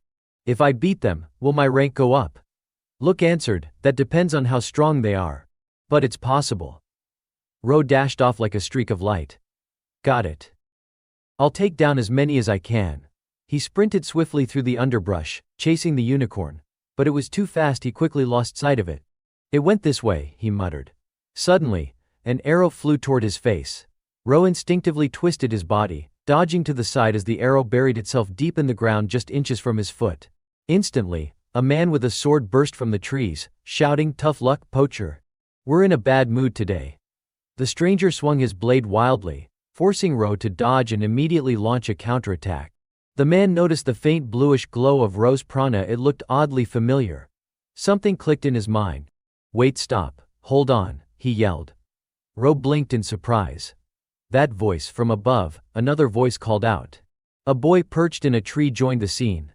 Ro looked up and demanded, "Who are you?" Both newcomers shouted in unison, "Eddie." "And I'm Owl." A few days ago, the morning after the adventurer ranking exam, at the Traquista branch of the Appraisal Bureau, Owl approached the registration counter and announced, "I'd like to take on a commission." The staff member asked, "What rank of commission would you like to accept?" He replied, "Based on my adventurer rank." Just then, Eddie came rushing in, a bit out of breath. "Hello, I'm here to take on a commission too." The two locked eyes in surprise. For a moment, they glared at each other, eyes sharp like daggers. Then, at the same time, they both muttered, Hey, you go first," Owl said. "No, you go first," Eddie replied. With a sigh, Eddie spoke up. "Did you look into the swordsman who beat us?" Owl looked dejected. "I did. But I couldn't find anything about him. It's hard to believe, but apparently he's never been on any ranking list at all." After a pause, Eddie added, "You know, I'm considered a prodigy on the archers leaderboard. But because of that bastard, my pride's been shattered. Getting crushed by a no-name with no official ranking." Hearing that, Owl's face darkened. He recalled the night after the exam, back at their base. Mandy had greeted him, "Welcome back, Captain. How was the adventurer ranking exam?" He responded blandly, "I registered." Pick had cheered excitedly, "That's our captain. Now we can expand our range of activities." Lala, the blonde, asked curiously, "I bet the other participants had a rough time with you, huh?" But Owl simply muttered, "No," the others laughed. "They must have been totally wrecked. Actually, wasn't the hardest part just holding back your strength?" Mandy confidently said, "There's no way a 3-digit ranked mercenary would lose to a rookie." At that, Owl suddenly slammed his fist onto the table with a loud crack, splitting it clean in half. The whole crew jumped, stunned silent. "Captain!" Grinding his teeth, Owl shouted, that guy didn't even look at me. Like I was nothing more than a stepping stone. He barked an order starting tomorrow. We're tripling the training load." The others gasped. "Triple?" Then Lala spoke up. Now that we're officially registered on the adventurer rankings, we can start taking commissions we weren't eligible for before. But Owl clenched his fist. That's still not enough. This world is far bigger than we imagined. I'm going to retrain myself from the ground up. It was a blow to his pride. Owl turned to Eddie and said, "My pride was cracked just like yours. I didn't plan on focusing on the adventurer ranking board. But I can't keep going on like this." Eddie let out a deep sigh and said, "My current adventurer rank is 6,725. Owl responded, "I'm at 6,301. Then he added, "Ro Tully, the one who defeated us, is ranked 2728. Eddie said confidently, "The gap of about 4,000 ranks, that can be closed in the blink of an eye." Owl nodded. "Looks like we share the same goal now. Let's take on a commission." They walked over to the reception counter. Eddie spoke first. "There's a forest that was recently classified as a danger zone." Owl guessed. "Azaban Forest, right? The more dangerous the area, the faster we can rank up." And just like that, the three of them ended up clashing inside the Azaban Forest. Ro locked eyes with his opponent, still unsure what move to make next, when suddenly the desperate cry of a white unicorn rang out in the distance. Immediately, he sheathed his sword and shouted, "We'll talk later," before dashing away. Eddie quickly followed him, asking, "A wounded white unicorn? I thought it was being hunted by poachers. Are you trying to protect that magical beast?" Ro replied, "Yeah," though in his mind he noted how fast Eddie was running. Eddie offered advice as they ran. When moving through a forest, it's best to use the uneven terrain to your advantage. Like this. He pushed off with his foot and burst forward, quickly overtaking Ro. Ro let out a grunt and picked up the pace. Suddenly, Eddie called back, "It's being attacked by a monster." In front of them loomed a massive beast. Long tentacles shot out of its tongue and wrapped tightly around the white unicorn. Ro started to approach, but a tentacle lashed out at him. With a swift slash, he cut it clean off. He studied the monster carefully. "I can't get close," he thought. "Then maybe I can finish it with one good strike. No, I can't. The unicorn is too tightly bound. If I attack now, it'll get caught in the blow too." He turned to Eddie and asked, "Can you distract the monster somehow?" Eddie snapped, "How the hell am I supposed to do that?" Just then, a loud voice rang out. "Eddie, aim for its eyes. Ro, keep moving." It was Owl. The two instantly obeyed. Ro charged forward, while Eddie loosed two arrows. Thwack, thwack. Both hit the monster's eyes, making it roar in agony. Owl gave the next command, "Ro, go for its legs." Ro veered to the side and unleashed a powerful slash at the creature's legs. It writhed and howled in pain, finally releasing the unicorn from its grip. All shouted, "Grab the unicorn and get out of here." Ro scooped up the injured creature and leapt aside. At the same time, Owl kicked down a massive tree, toppling it onto the monster to pin it in place. Ro couldn't help but be surprised by his speed and decisiveness. Eddie commented, "Not bad. Pretty solid leadership." Owl answered flatly, "I'm used to directing subordinates." Eddie scoffed, "Who the hell is your subordinate?" Ro stood still for a moment, remembering what the appraiser had once told him, "Top 10 in the adventurer rankings, your swordsmanship is excellent. But to reach the top 10 with only that." Ro clenched his fists and thought, swordsmanship alone won't cut it. If I want to rise up the adventurer ranks, I need to learn more than just how to wield a sword. Look dashed over as fast as she could. Gasping for breath, she called out, "Ro, I'm sorry I'm late." But what greeted her eyes was a surprisingly calm scene. Perched on a large tree were the three others, casually sitting while the white unicorn beast stood nearby, eyeing them warily. Look blurted out, "Wait, what kind of bizarre situation is this?" Ro calmly recounted what had just happened. The girl exclaimed, "So you thought we were poachers?" Ro nodded. "It was a misunderstanding, but we cleared it up quickly." Look responded in a composed tone, "Even if it was resolved fast, you can't just suddenly attack people like that. I should file a report to the ranking board." At that, both Eddie and Owl jumped in alarm. She kept a straight face and said, "Just kidding. You two stopped yourselves in time. But next time I really will file a report." Owl broke into a cold sweat. "Got it," he muttered. Eddie added in a softer tone, "I'll be more careful." Owl leaned in and whispered, "Hey, why are you carrying around a special identification device?" Ro replied, I heard it helps boost your ranking faster. He glanced at Look, who warned, it might raise your rank, but it also puts you under constant surveillance. There's no job more rigid than that of an identifier. Just the travel back and forth between villages can take an entire day. Ro answered, I don't think it'll come to that. Eddie disagreed. No, you're just being used for convenience. He continued. Do you know why identifiers are so desperate to become monopolists? Because that's the only way they can get promoted. Their promotions depend on their contribution to the ranking updates. In other words, someone like you who's climbing ranks at lightning speed, you're prime bait. That woman's just using you as a stepping stone to get promoted. Ro murmured, promoted, huh? He recalled what Look said when they first met. There's something I have to do. He wondered, was that something a promotion? Somehow, it didn't seem to fit. Look climbed up the large tree and scanned the surroundings. The royal horn is still safe, she said. The small beast suddenly rubbed against her leg, and she turned to play with it. Watching them, Ro commented, seems like you two are friends now. Look replied, not really. This just seems like the only safe place around here. Owl scoffed, ungrateful little wolf. Eddie grumbled, it's not even cute. Look scolded, it's scared of you because you're acting like that. Owl defended himself, I didn't even do anything. The girl hugged the unicorn beast and jumped down from the tree. Then she added, Ro gives off a really scary vibe. He looked puzzled. What vibe?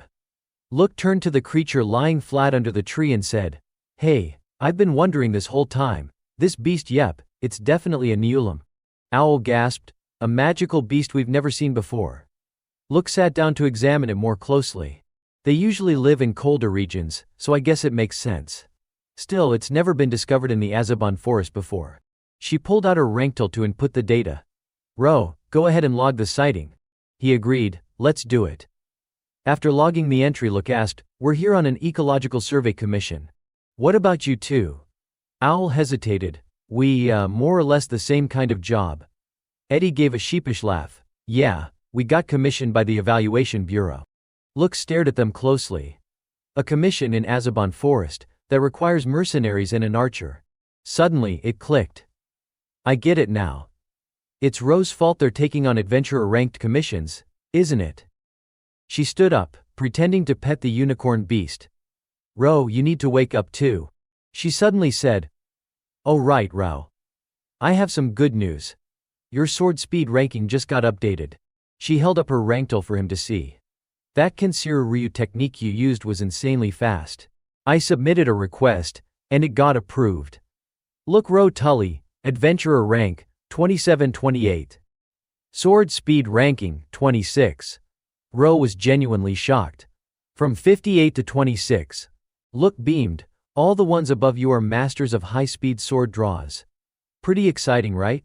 He replied softly. Yeah, I guess I am happy. But he looked at her puzzled. That move was almost impossible to see with the naked eye. How did you catch it? Look admitted honestly, just intuition. I am an identifier after all. I know at least that much. Seeing he was still deep in thought, she asked, what's wrong? Ro said quietly, could it be that you're actually pretty amazing?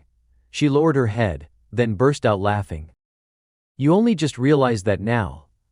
Owl came over. Hey, which category got updated?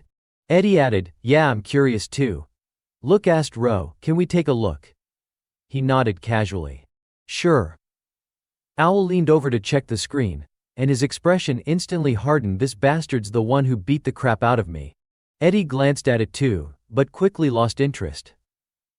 Too many numbers, he muttered. Suddenly, Ro spoke up. There's something I want to ask you too. Teach me how to fight with power that goes beyond swordsmanship. After talking for a while, Eddie exclaimed, so that's it. You've only ever trained in sword techniques? Ro admitted, that's right. He added, that move you just used was really helpful to me. When moving through the forest, it makes sense to take advantage of the uneven terrain. Eddie nodded. Still, I'm surprised you could copy my movement so quickly. Ro continued, and your guidance helped too, Owl. The man shrugged and replied bluntly, stuff like that's already second nature to me. Comes with the territory. After all, I am the leader of a mercenary group. I have to plan strategies to keep my team alive. In group battles, formation and timing are everything. Who goes where, Who delivers the finishing blow? We calculate everything backward from there. Owl suddenly asked with a serious expression, "Are you really interested in this kind of thing? Your swordsmanship is already insanely strong. Do you really need our advice?" Ro replied without hesitation, "I do. So please teach me more." The two of them exchanged glances, then nodded, deciding to share their knowledge with him. Eddie began, "When you're moving through a forest, you need to use all 5 senses. I'll teach you some tricks for working in sync. First up, front line and rear formation. Sitting nearby, Look silently listened to their conversation. Rose trying to change, she thought. Having him fight loud really was the right call. Her gaze drifted to the unicorn beast. Whinnies crept into her chest. Poachers showing up, unidentified magical creatures. What's really going on here? The Azaban forest was hiding too many mysteries. A cold sweat ran down her back. This mission might be more than we can handle. Not far from there, Dalkin Iris was using a tracking spell to search for the white unicorn. When he spotted Rose's group near the creature, his eyes lit up in surprise. Rosso asked, "What is it?" Dalkin grinned. "While hunting down the runaway unicorn, I stumbled upon some kids." Rosso looked thrilled. "Kids, huh? That's great. Their organs are still fresh, we'll get a good price for those." Dalkin calculated quickly. They're no unicorn, but since they're here, might as well take them too. He thought coldly. If you step into a beast's territory, you'd better be ready to get torn apart. A wicked grin spread across his face, his eyes brimming with murderous intent. At that moment, Eddie was still rambling on passionately. Using all 5 senses is no easy task. Sight and hearing, those are obvious. But even smell, and taste too, they all need to be trained before they can be used effectively in battle. Ro responded, "I see. Then this forest really is an ideal training ground. The scent of plants and animals here is incredibly strong." Owl suddenly said, "I honestly can't tell any of them apart." Eddie explained, "A mercenary who's used to the smell of blood will have a harder time. But right now I can accurately sense how many creatures are around us." He added, "Use your prana. Think of prana as a liquid form of talent. Focus your awareness on the sense you want to sharpen, and you'll begin to feel it." Ro closed his eyes, concentrating deeply. His prana surged more and more powerfully until Eddie had to shout, "You need to control it." Owl was stunned. That much energy, it's insane. Ro thought to himself, every sense must become as sharp as a blade. He focused intensely, and suddenly he detected a strange presence on a high ledge, a demonic face staring right at them. Startled, Ro instantly drew his sword and took a defensive stance. Look was confused. "What is it, Ro?" He answered, "Someone's watching us. They're very close." Before he could finish the sentence, a thunderous punch came out of nowhere and sent him flying dozens of feet back. The group gasped in horror. Look screamed, "Ro, are you okay?" He staggered to his feet, covered in dirt. Then a man stepped forward, demanding loudly, "Who's letting their prana leak everywhere like this? Disgusting. Because of you, that thing came straight at me." Eddie and Owl immediately assumed defensive stances. "Who the hell are you?" Eddie shouted. Look suddenly recognized him and yelled, "Don't fight him. This guy is Dalkin Iris, ranked 672 among adventurers." Owl was shocked. "A 3-digit adventurer." Eddie's expression turned grim. "He's stronger than us." The man replied arrogantly, "So you've heard of me, huh?" Look raised her voice, "I'm well known too, you know. Right before I cracked the 2-digit ranks, I committed a crime and dropped terribly in ranking. Like an idiot." At that moment Rosso finally caught up, panting heavily and bending over breathless. "Dalkin, you're too fast." Dalkin corrected him, "You're just slow." When he spotted Look, Rosso exclaimed, "Oh? An appraiser too? Well, whoever you are, I don't care." Look suddenly shouted, "Rosso cruel." He blinked, surprised. "Rank 76 on the smuggling list," she declared. Rosso stroked his curled beard and chuckled. "Not bad. You even know the criminal rankings." The criminal ranking system, an unofficial list, reflected the severity of an individual's crimes. The more infamous lists usually included serial killers and top-tier thieves. The higher the rank, the deeper the descent into depravity. Though not government-sanctioned, such rankings were created by individuals outside the Bureau's control. Some high-quality lists were even bought by the Bureau, as long as they weren't unethical. Once acquired, fans would continue updating them regularly. Dalkin's eyes shifted towards something beside them. The unicorn, there it is. He grinned wickedly. The white unicorn, hiding behind a small tree, seemed to sense the danger from this man. Look quickly stepped in front to block him. Dalkin, why are you running with that man? He answered casually, isn't it obvious? Money. She demanded, so you teamed up with him just for money? With your skills you could have earned it honorably. Dalkin retorted, don't jump to conclusions. Money isn't my only goal. I'm working with him for two reasons, to sell goods to him, and to buy from him. Look was puzzled. Buy? Dalkin smirked. You know what I'm talking about, appraiser. The rankings. If you want it badly enough, you can buy your way in. Realizing what he meant, Look clenched her fists in fury. How dare you insult the rankings in front of an appraiser? At that moment, Owl suddenly launched a sneak attack. Dalkin easily blocked him, scoffing, what are these brats trying to pull? Eddie raised his bow and declared, we're tasked with patrolling Azaban Forest. We can't let a dangerous man like you roam free. Dalkin clicked his tongue. What a pain. Handle them like always. He unleashed a terrifying surge of prana that filled the entire area. Gripping Owl's sword blade with one hand, he crushed it into shards. Then he threw a devastating punch straight into Owl's chest. Die. Owl was gripped by terror. Am I really going to die here? But just then, a surge of pale blue prana stormed in like a hurricane. Who the hell are you supposed to be? Dalkin barked. That's my line, asshole. In the blink of an eye, a thunderous blast tore through the jungle, the shockwave shaking everything violently. Two forces collided, one green, one purple, and neither side gave an inch. Ro's face tightened. He gripped his sword and stared straight at his opponent. Across from him, the curly-haired man named Dalkin let out a strained laugh and prepared to strike. The assessor, Look, standing beside Ro, shouted in alarm, Lo, are you all right? A murderous light flashed in Lo's eyes. He hesitated for a heartbeat before answering, yeah. But Dalkin smirked, so you were a poacher, huh? His lips curled, and his fingers twitched like someone excited. Look watched his movements in silence, thinking for a moment before saying, I have been searching for him for a long time. Yes, there is no doubt. When she spoke that way, Ro raised his blade and pointed it at their opponent.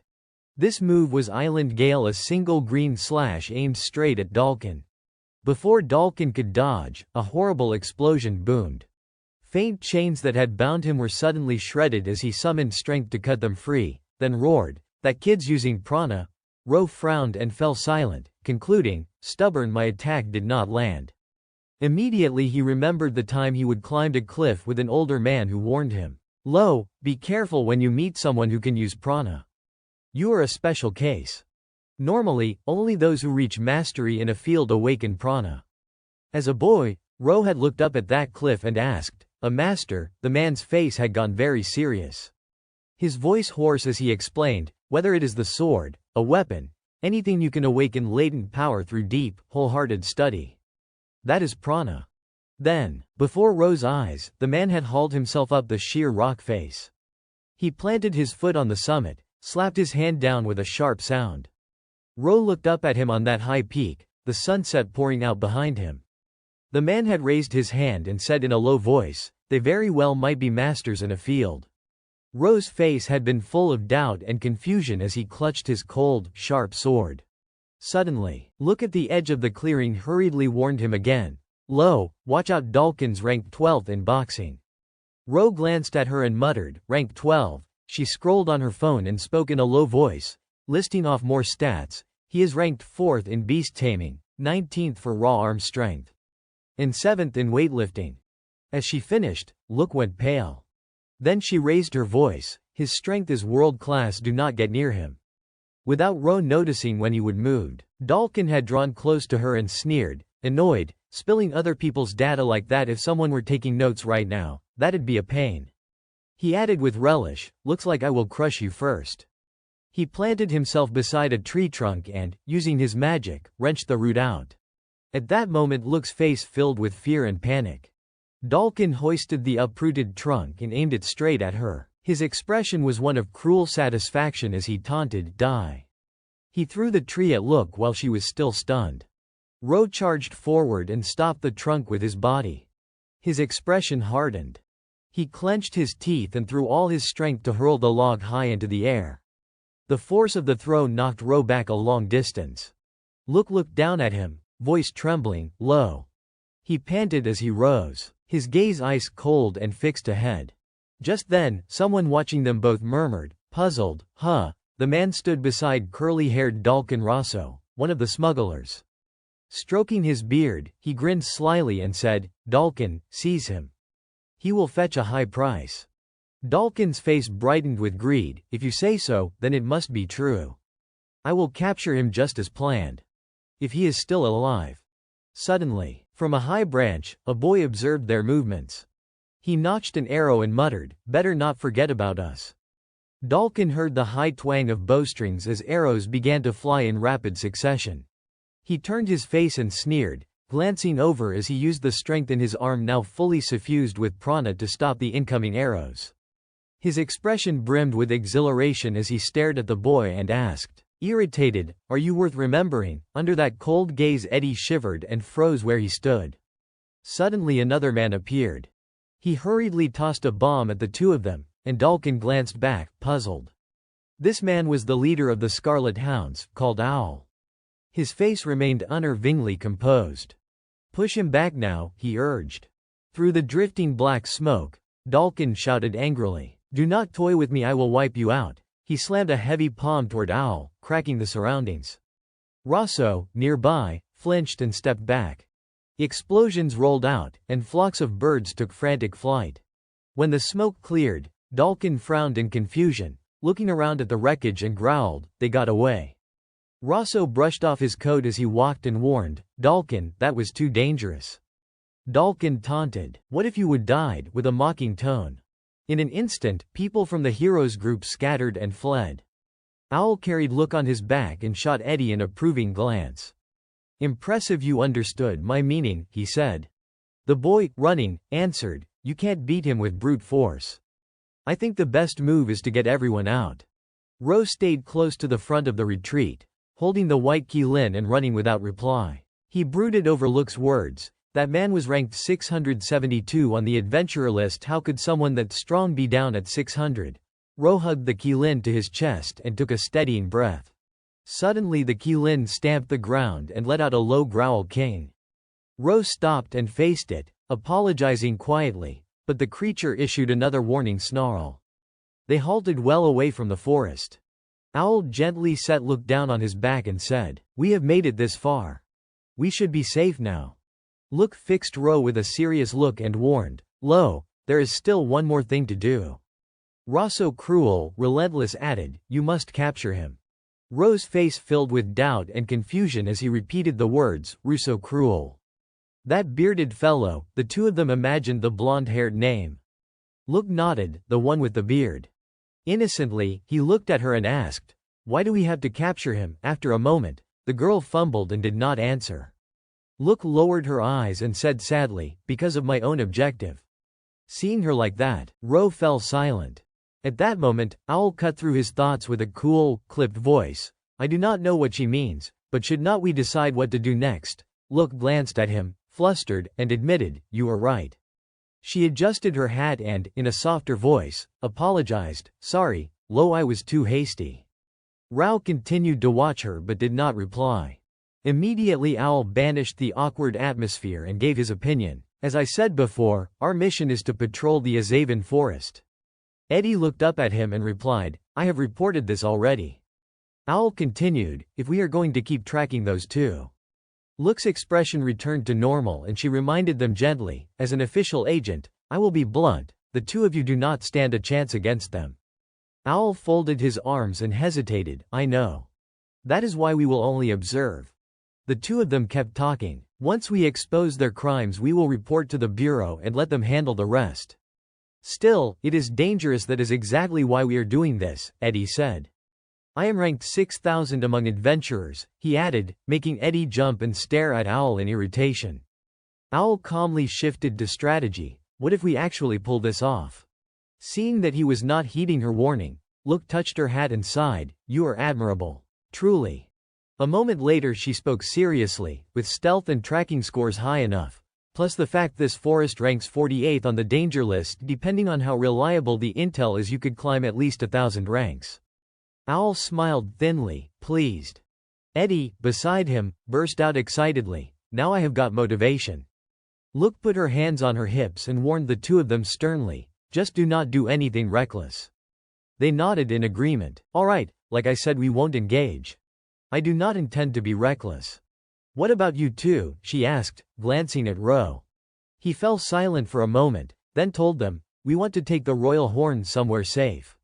They both looked down at the white Qilin and replied casually, good plan. It is hard to fight with the royal horn nearby. Dalkin's targeting that kid. Keeping it close only raises the risk of ambush. Ro stepped forward slowly, ran a hand through his hair, and shook his head. No, it is not that. I just do not want the royal horn dragged into this. He reached out to touch the Qilin's mane. Look sat down beside it, smoothing its fur with a smile. It must be terrified because of us. With the plan settled, Owl spoke coolly, then we split up for now. Once the royal horn is safe, meet under that tall tree. Nana or Eddie will be there each night. Ro looked at him, puzzled. For what? Owl answered calmly, just in case. Do not know when we will need one another. Immediately Eddie offered help eagerly. Lo, before we split, let me show you how to move through this forest. Ro gave a helpless shrug and said, thanks. A little later, Owl urged the boy, hey, if we hesitate, Dalkin might slip away. Up ahead, the boy waved his hand, signaling, go on ahead. No matter where you are, I will find you. After that, Eddie spoke calmly, listen carefully. While Owl merely frowned in annoyance at the boy. In the triangular formation, the three of them conversed casually. Can you teach me more about your tactics? Ro asked. I thought you were in a hurry. Quiet, the boy replied, just a little longer, then I will go. Time was pressing, and the two of them guided Ro efficiently. He looked at them and said, there is a lot to learn. Owl did not hesitate to make a request. I wonder if this counts as tuition, but can I borrow that dagger? My sword is broken. Ro quickly pulled the dagger from his pocket and handed it over. Sure, he said, as long as you do not mind using it for hunting. Before sleep, they said their farewells one last time.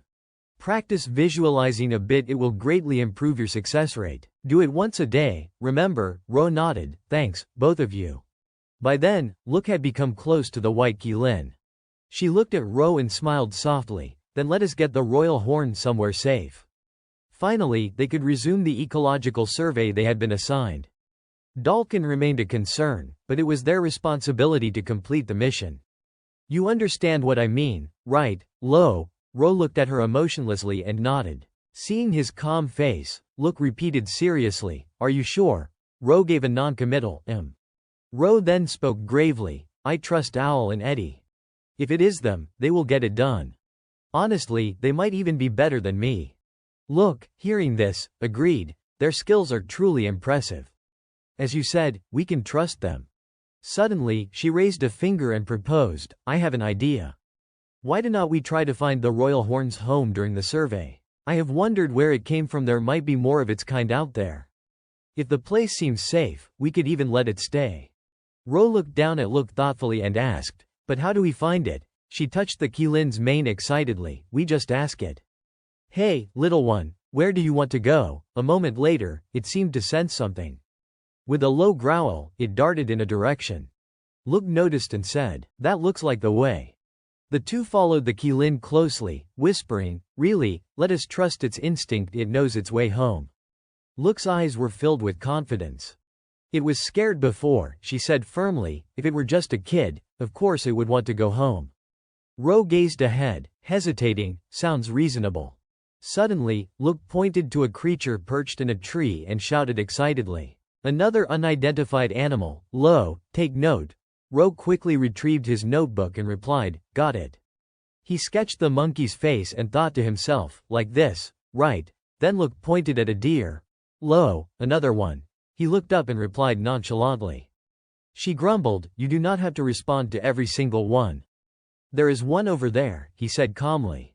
Night fell, and everyone rested together in one spot. The white Qilin lay by the fire, warming itself against the chill of the forest. The fire crackled loudly as Ro walked away to enjoy some solitude. He inhaled deeply, loosening his entire body. Then he released prana, and power surged outward.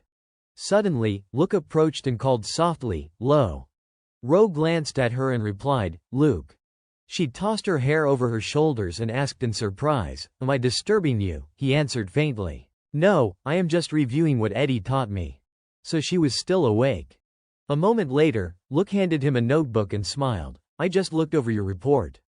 You wrote poorly, you need to improve that, but for now I will let it slide. Try to write more concisely. I am just giving you objective feedback." While Luke was still examining Ro's sketch, she heard him call, "Luke."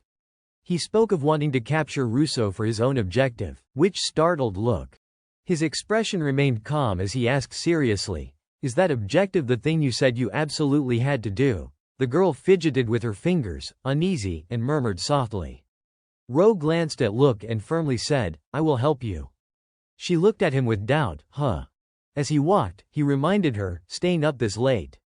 It feels like if you sit still, everything you have been holding in will explode." "Right, I understand that feeling very well." Luke's eyes widened in surprise. She restrained her irritation and said, "You really understand, you make it sound like it is nothing." Suddenly, she seemed to realize something and fell silent. A moment later, she ran up to Ro and asked suspiciously, "Is that why you train late every night?" He replied coldly, "Yeah." Hearing his confirmation, Luke's face became tinged with self-reproach. She pressed her lips together. Then, in a quiet voice, she said, "Thank you. But you do not even know what my objective is, Lo." Ro simply glanced at her and said, "Even if I do not know, I can still help." Suddenly, Luke interrupted him. "I will tell you." Her eyes were resolute as she spoke loudly. "I will tell you what my true objective is. The ranking list, the list of the best, from top to bottom. Everyone fights to climb higher. Being ranked brings honor and proves their worth. But what if the opposite exists? What if, in this world, there is a ranking that records those climbing from the very bottom, the worst ranking list?" Luke's expression darkened with anger. She gritted her teeth and said, "That is it, the dark side of the ranking that I am chasing." Luke was little. 5 years ago, Luke had a very close friend. Her friend was a blind child with blonde hair, a girl named Miriella. She was the only one who wholeheartedly supported Luke. Born blind, she had never seen the world, and so she never poked fun at Luke's dreams. Sitting on a bench, Miriella admired him and breathed, "Luke, you are amazing. Do you really want to become an assessor?" She excitedly shared her own dream. "My dream is to become an assessor and break the rankings. There is no greater honor than to record great people with my own hand to mark those who will make history." After she spoke, Luke leaned back on the bench and complained bitterly, "But the others say I will never make it. You are the only one who believes in me, Miriella." Miriella agreed warmly, "Maybe this school is too small for someone like you, Luke." Then she changed the subject. "Hey, yesterday my family got invited on a cruise." Miriella hesitated, then tried to explain, "I think it is called Bond something." Before she could finish, Luke sprang to her feet and shouted, "Bond Solutions." Instantly she leaned in close, curiosity bright in her voice. Miriella fumbled, "Yeah, the luxury liner that just launched nearby. My dad accepted an invitation, so I do not know much." Then Miriella grew a little urgent and asked, "So, if you do not mind, would you like my ticket, Luke?" Miriella was stunned when Luke blurted out, "What?" Miriella replied matter-of-factly, "I do not really get to see anything anyway." Hearing that, Luke's cheeks puffed in anger. She jumped up and cried, "No."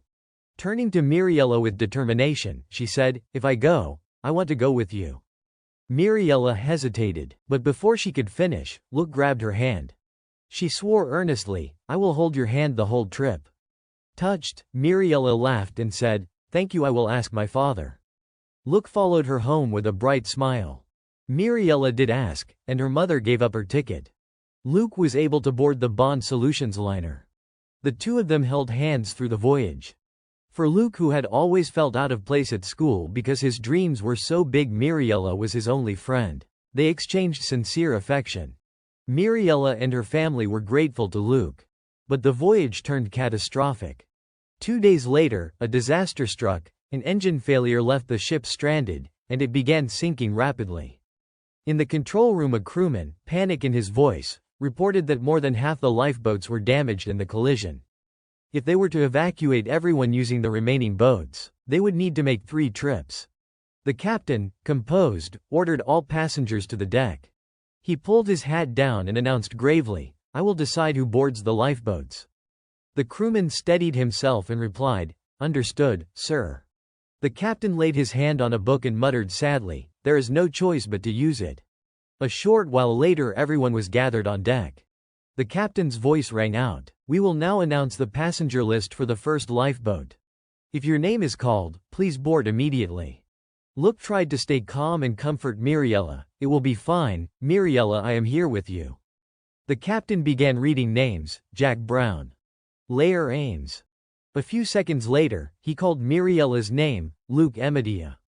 Luke's face lit up with relief, and the captain continued, "Lucas Nixon. Oliver Crow." Then the captain stopped and declared, "That is the full list for the first lifeboat." Luke could not believe it and whispered in panic, "What, only me?" Miriella grew quiet, as if making a grave decision, and then she suddenly let go of Luke's hand. Realizing what was happening, Luke cried out, "Miriella," but Miriella replied firmly, "I am fine, go on ahead." Luke hesitated, but Miriella cut her off and explained seriously, "There is not time to argue. If we do not cooperate, no one will survive." She smiled sincerely and said, "I believe you will become an assessor, Luke, so I hope you will believe in me the same way." Luke forced back tears and answered, "All right." What happened next was that she was pulled to shore by a rescue boat. The lifeboat reached land and immediately turned back toward the ship. But after several trips, Luke still could not find Miriella's face among the survivors. When she looked out, all she could see was the ship engulfed in flames, and by the time the third rescue run came, it was already too late.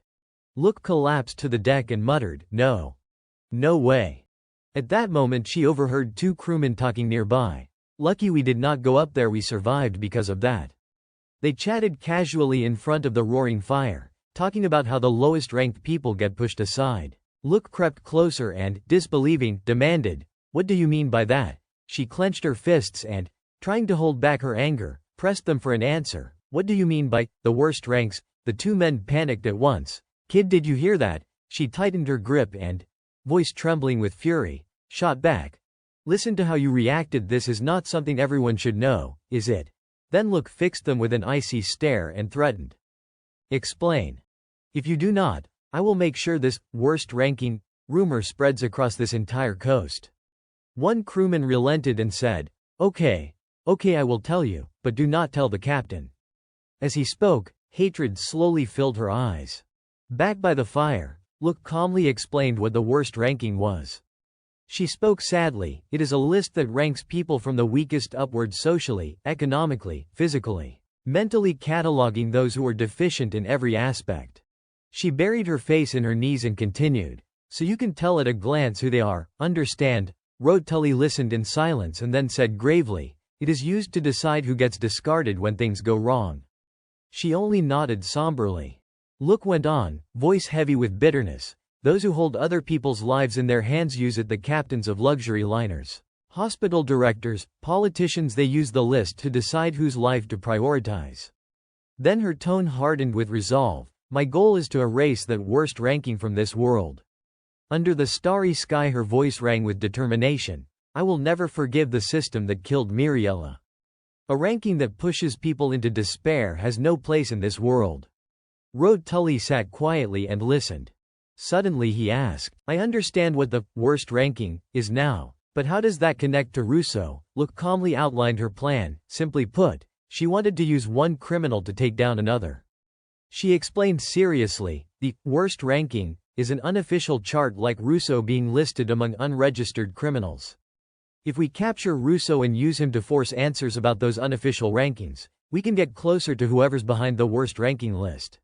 Her tone was solemn as she added, "That is why I want to take down that man, Dalkin, at any cost." Tully asked skeptically, "Is there any clue about the mastermind?" She answered evenly, "No clues at all. But given that they have pulled in politicians and the wealthy, it has to be a big organization." Her face grew grave as she analyzed aloud, "There might even be a secret branch of the institute. That is only my speculation." After that both fell silent.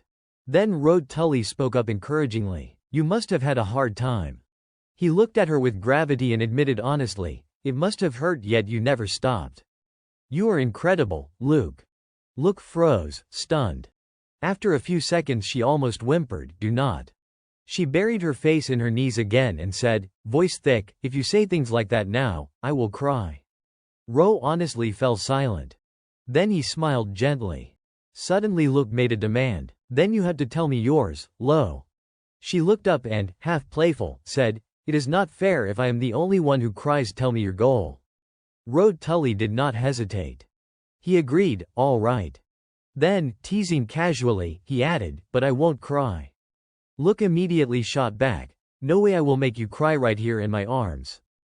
The next day, the quiet forest was suddenly pierced by the sound of heart-wrenching sobs. Luke was crying, her grief evident and profound. Rode Tully reluctantly asked, still crying. She choked back words between sobs, it is just. I have never gone through something as hard as Lo has. Even if I cried all night, the tears would not stop. Eventually, Luke's sobs subsided. Wiping her tears, she spoke, now I understand why Lo was so impatient. He wanted to reach the island quickly to make sure everyone was safe. She adjusted her sword neatly and added, but I realized that even impatience could not get us there any faster. Rode Tully glanced at her and earnestly confessed, you taught me that, Luke. He spoke seriously, if I fall short in the future, please tell me. Luke froze for a moment, startled. You mean? She began. Ro did not answer verbally but nodded firmly. Then he extended his hand and said solemnly, please become my exclusive assessor officially this time. Luke wiped the corner of her eyes and quietly agreed. She tied up her hair and put on her hat. Then, reaching out with a radiant expression, she replied, I will never regret it. Hearing that, Rose smiled gently. They clasped hands firmly. On the forest trail, Luke walked while keeping an eye on their surroundings. We have come quite far, she noted, then looked back at Rode Tully and added, I hope it can find its way home safely. Curious, he asked, by the way, where do royal horn creatures usually live? She answered smoothly, mostly in caves. Luke explained in a composed tone, they are very resilient, so they rarely need to hunt. That is why they usually live quietly inside the caves. At that moment, the unicorn suddenly growled. It bolted forward immediately. Luke rushed after it while calling out, it must be nearby, Lo, do not lose it. Rode Tully responded firmly, understood. The unicorn ran a long stretch through the forest. As they followed, they noticed something ahead. A massive stone stood directly in front of them. Luke frowned, this is. She inspected it briefly, puzzled. A huge rock, then she paused, as if recalling something, and shook her head. Swiftly, she dashed forward. Seeing it clearly, she gasped in shock, Muse mimic. No way, a rare beast like this. Existing here, she lifted a hand to feel its body and murmured thoughtfully, but it is already dead. I see. That explains all the mysteries. Hearing this, Rode Tully asked, curious, what do you mean? Luke stood and explained, do you know about mimics? They are magical beasts that use treasure to lure humans and then devour them. She continued, pointing out the abilities of the mimic before them. Muse mimics use other magical beasts instead of treasure. They swallow rare beasts inside their bodies to lure poachers, living in symbiosis with the beasts they carry, and together they devour the intruders. Luke carefully examined the creature's body while explaining further. They are also called mobile museums. They roam everywhere, collecting all sorts of magical beasts. Rode Tully, finally understanding, asked, could the royal horn be inside this one? She confirmed with a nod. Then, in a serious tone, she analyzed, when a muse mimic hunts, it releases all the beasts it stores at once to attack poachers. But it seems this one was counterattacked this time. Immediately, Rose's mind connected the dots, and he muttered, Dalkin. Luke took notes while making deductions, then our ecological survey is complete. The mass outbreak of magical beasts in the Azaban forest was caused by the muse mimic's death. All the beasts it had been holding escaped at once and threw the ecosystem into chaos. That is enough evidence for our report. Suddenly Rode Tully spoke with grave shock. That is terrible.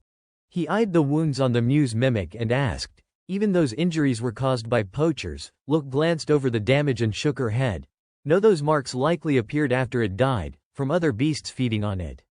She examined the wounds carefully and reasoned seriously. Muse mimics form very tight bonds with the symbiotic beasts they carry. Whoever did this is probably a beast that naturally lives in this forest. Nearby, the white Qilin watched the carcass mournfully.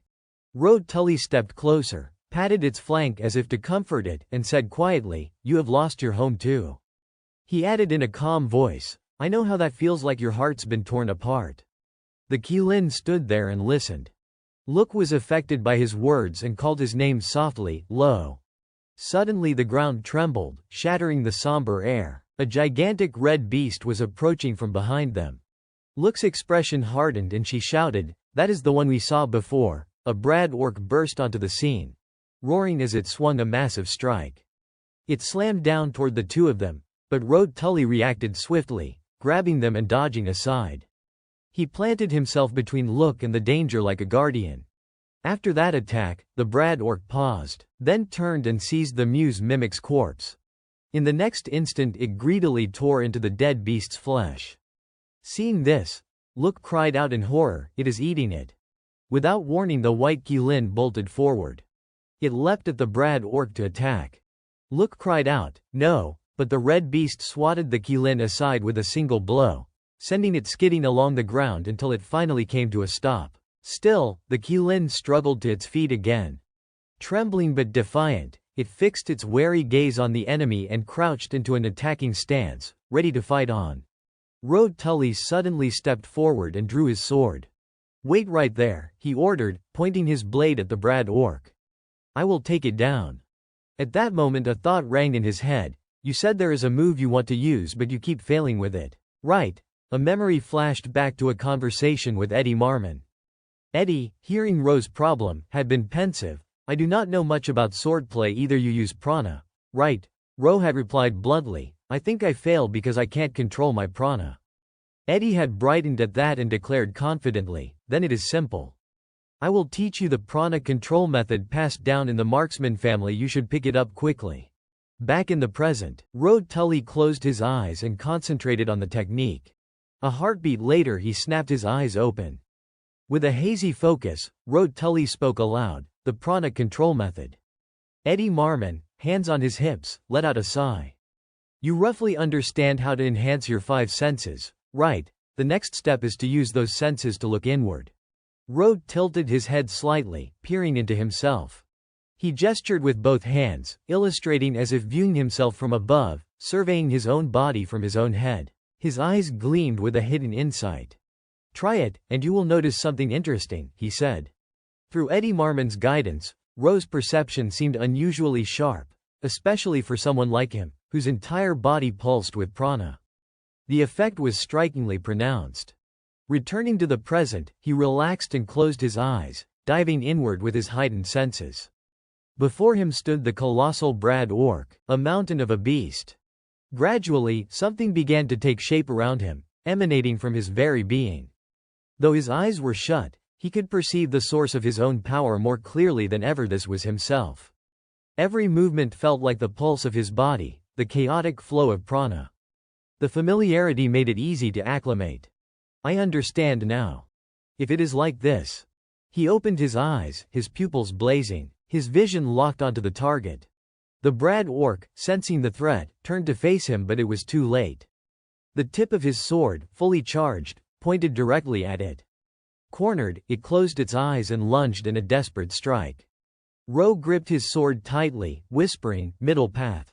The blade sliced through the air like a cold, decisive invocation of his new technique, transformation in harmony. The power behind the strike was undeniable. Look had been observing closely and her eyes shone with awe.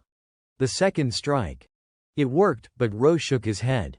"No, one strike is not enough."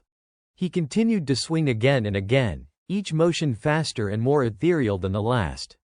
His gaze hardened as he explained in a measured tone, "Transformation in harmony is a technique that accumulates strike after strike, without end." Amidst the flurry of blows, the brad orc could do nothing but roar in despair. With a sharp clack, Road Tully sheathed his sword. The moment he turned, a massive explosion erupted, throwing dust and debris into the air. Luke's eyes widened in amazement. After the chaos settled, Ro approached the white Qilin, soothing it gently. "Do not be afraid. I am not your enemy." The Qilin cautiously approached, sniffing his hand a few times. Luke watched, moved, as it placed its hoof on Ro Tully's hand. She thought silently, at this point, it is best to travel with the royal horn. This forest has become far too dangerous. Looking up at the clear sky, Luke wondered briefly if Owl was safe. Meanwhile, elsewhere in the forest, Dalkin was mercilessly torturing a wild white Qilin, which screamed pitifully. He wielded sharp weapons, glaring at the trembling beast. "Stand still, I can't strike accurately if you keep moving." Losing patience, he turned to Rosso Cruel. "A little damage won't hurt, right?" The smuggler immediately objected. "No, that will lower the price." Dalkin slammed his weapon down in frustration. "Why, I will crush it to dust anyway." Rosso tapped his staff, explaining, "If it is dust from the start, they will suspect it is fake." Hidden high in the trees, Eddie Marmon and Owl Darkus had been observing all along. Owl muttered in disgust, "Damn it. I feel nauseous just watching." Eddie nodded grimly. The brown-haired boy tried to stay calm, but this was no opponent they could defeat. Owl looked at him and said, "We have no choice but to report to the Assessment Bureau." On the ground, Rosso was counting cages. It seemed they had gathered nearly all the loot. Suddenly, Dalkin muttered without preamble, "Then now is the time." He formed a circle with his thumb and forefinger, placing it over his wide-open eyes, ready to deal with the intruders watching him. High in the tree, the two observers felt immense pressure. It was too late. With a swish, Dalkin dropped to the base of the tree where they were hiding. He landed a punch that shattered the ancient trunk, forcing them to leap away to avoid the blow. Owl and Eddie skidded several meters before finally stabilizing. The kid stared at the hulking man before him. "We were hiding our presence. When did you notice?" he demanded. The reply was blunt, "From the start, kids." Then Dalkin calmly pointed out their weakness. "You hunted the beasts up in the trees. We are the ones gathering the goods. All the beasts around here were under our control." Eddie swore under his breath, this bastard, yet a flicker of worry ran through him. A 3-digit ranked adventurer is not just muscles. Owl sprang into action, flinging a weapon forward. To everyone's shock, Dalkin nonchalantly caught it. He seemed to know the object was not a real blade but a sack of sand. Next came an arrow. Was that trick used twice? It turned out to be a smokescreen tossed to buy a chance to flee. Standing amid the choking dust, Dalkin roared, "I will kill you." Owl spun and shouted, "Run!" Eddie did not hesitate either. "We are running." Even while sprinting at full tilt, Owl understood that the same cheap trick that worked before would not save them now. "What do we do?" he thought. An idea sparked in the boy's head. Eddie plucked a leaf from a branch while Owl watched, puzzled. "We can only try to raise our survival odds even a little," he muttered.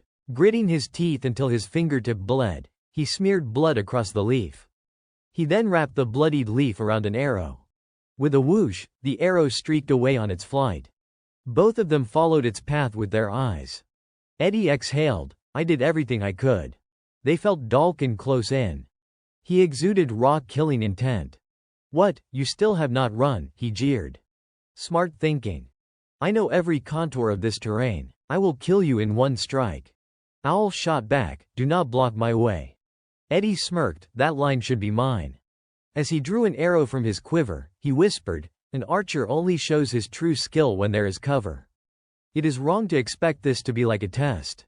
Beside him, Owl slowly unsheathed his keen blade, adding dryly, "Coincidentally, I am different from when I competed. Team fighting is my specialty. It is easier to show skill with allies at your side." Blue prana began to rise around Eddie. Red prana flared around Owl. "Good," they said in unison. They took their stances, ready to face whatever came. "Let us go." Ro turned his gaze away, his eyes lifting to the sky. "I feel a strange surge of energy. Is it just an illusion?" he wondered. Luke stepped forward, calling out, "Lo, about what we should do with the royal horn from now on." The white Kirin closed its eyes, attentively listening to her suggestion. "At this point, I think the best course is to protect this child." Take it to the assessment bureau. This is not the first time I have defended a magical beast, let me handle it. Rose studied her for a moment, then slowly analyzed the situation. That guy won't sit still. If we want to leave the forest with the royal horn, we have no choice but to defeat Dalkin. Look nodded firmly. I think so too. She held up 2 fingers. I have exactly 2 options in mind. She crossed her arms and elaborated. First, wait for Owl to report to the assessment bureau and have the Institute forces arrive. But the opponent is Dalkin. If someone like Mr. Loud is waiting there, they will rush in immediately. Otherwise, it will take time to gather them all. Rose's voice deepened. Dalkin's control over key energy surpasses mine. I am not confident I can keep evading his perception indefinitely. Look's eyelids flickered. Frowning, she suggested, the other option is very simple.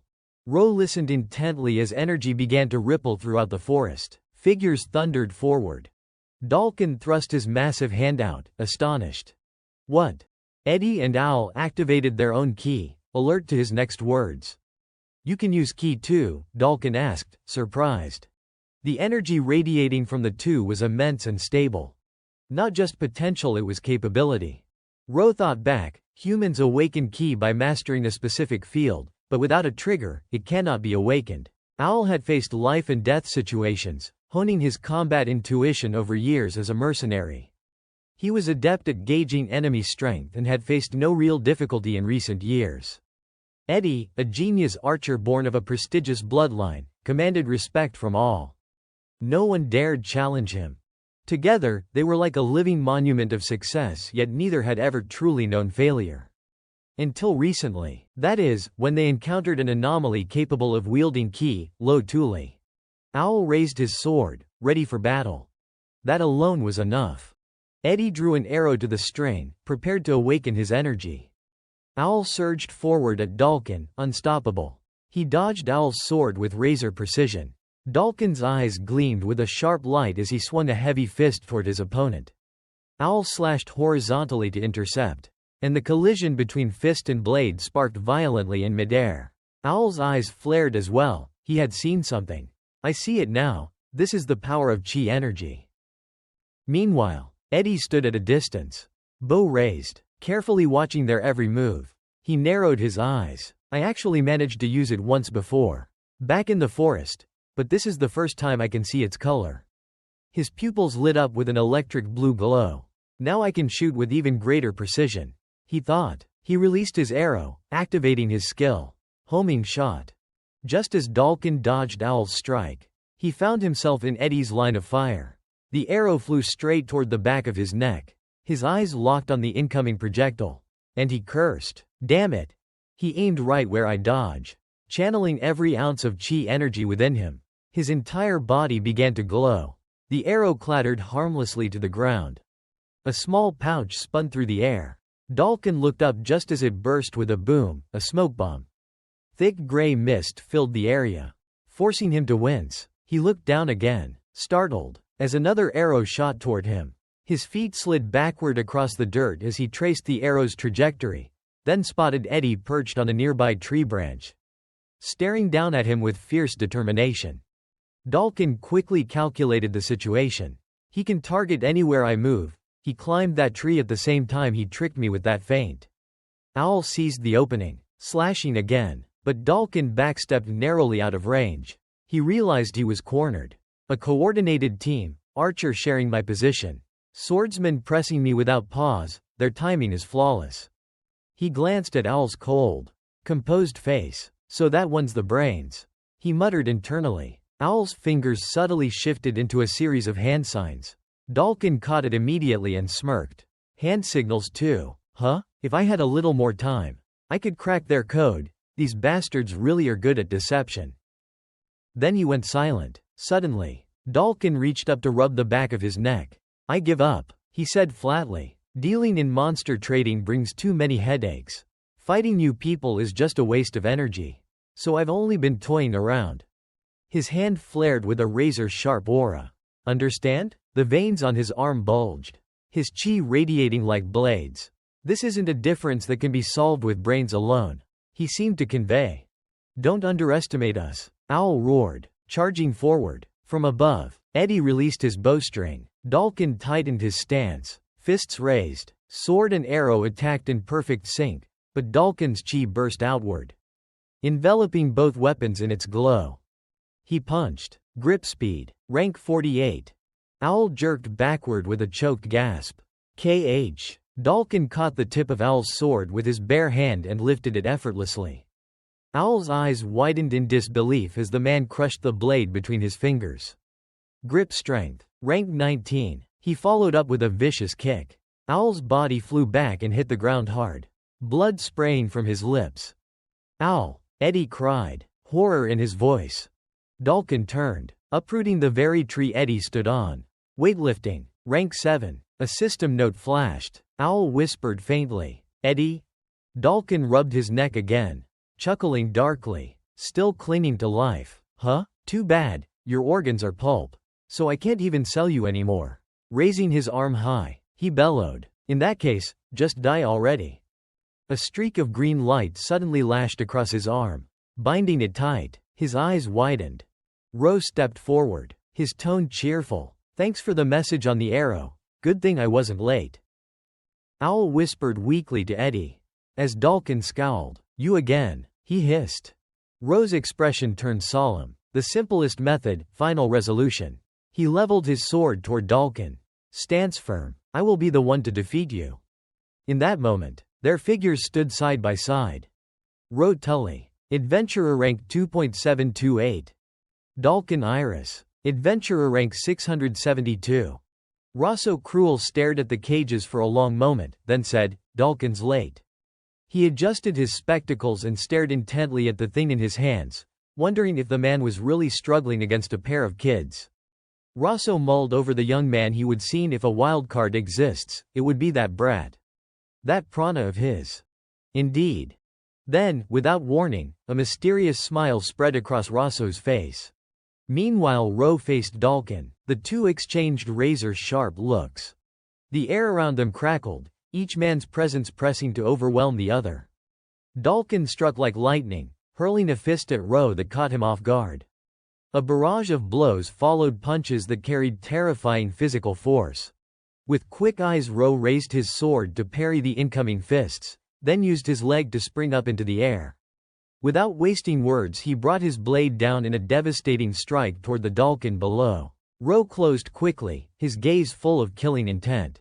Dalkin answered with his own powerful punch, and the two of them unleashed everything they had, their strikes meeting in a thunderous explosion. Ro's technique threw Dalkin off balance and pushed him backward. Dalkin regarded him warily. Your footwork's improved a little, he observed. Ro said nothing, only stared at him with fierce intent. Then Dalkin sneered dismissive, as if to belittle him, and suddenly unleashed his full power in anger. You still are not my match. The overwhelming surge of strength stunned Ro. Before he could make sense of it, Dalkin closed the distance and delivered a brutal kick that sent Ro skidding backward. Ro landed and snapped back into combat stance. Dalkin reappeared through the smoke and lunged with another punch. Ro moved with nimble footwork and slipped aside. Dalkin barreled into a tree and glanced back. What is the matter? He called, then shoved with raw force, sending the whole tree crashing toward Ro. You can't win by running forever. With no other option, Ro ducked low and endured the onslaught. Dalkin charged again, eyes full of killing intent. Die.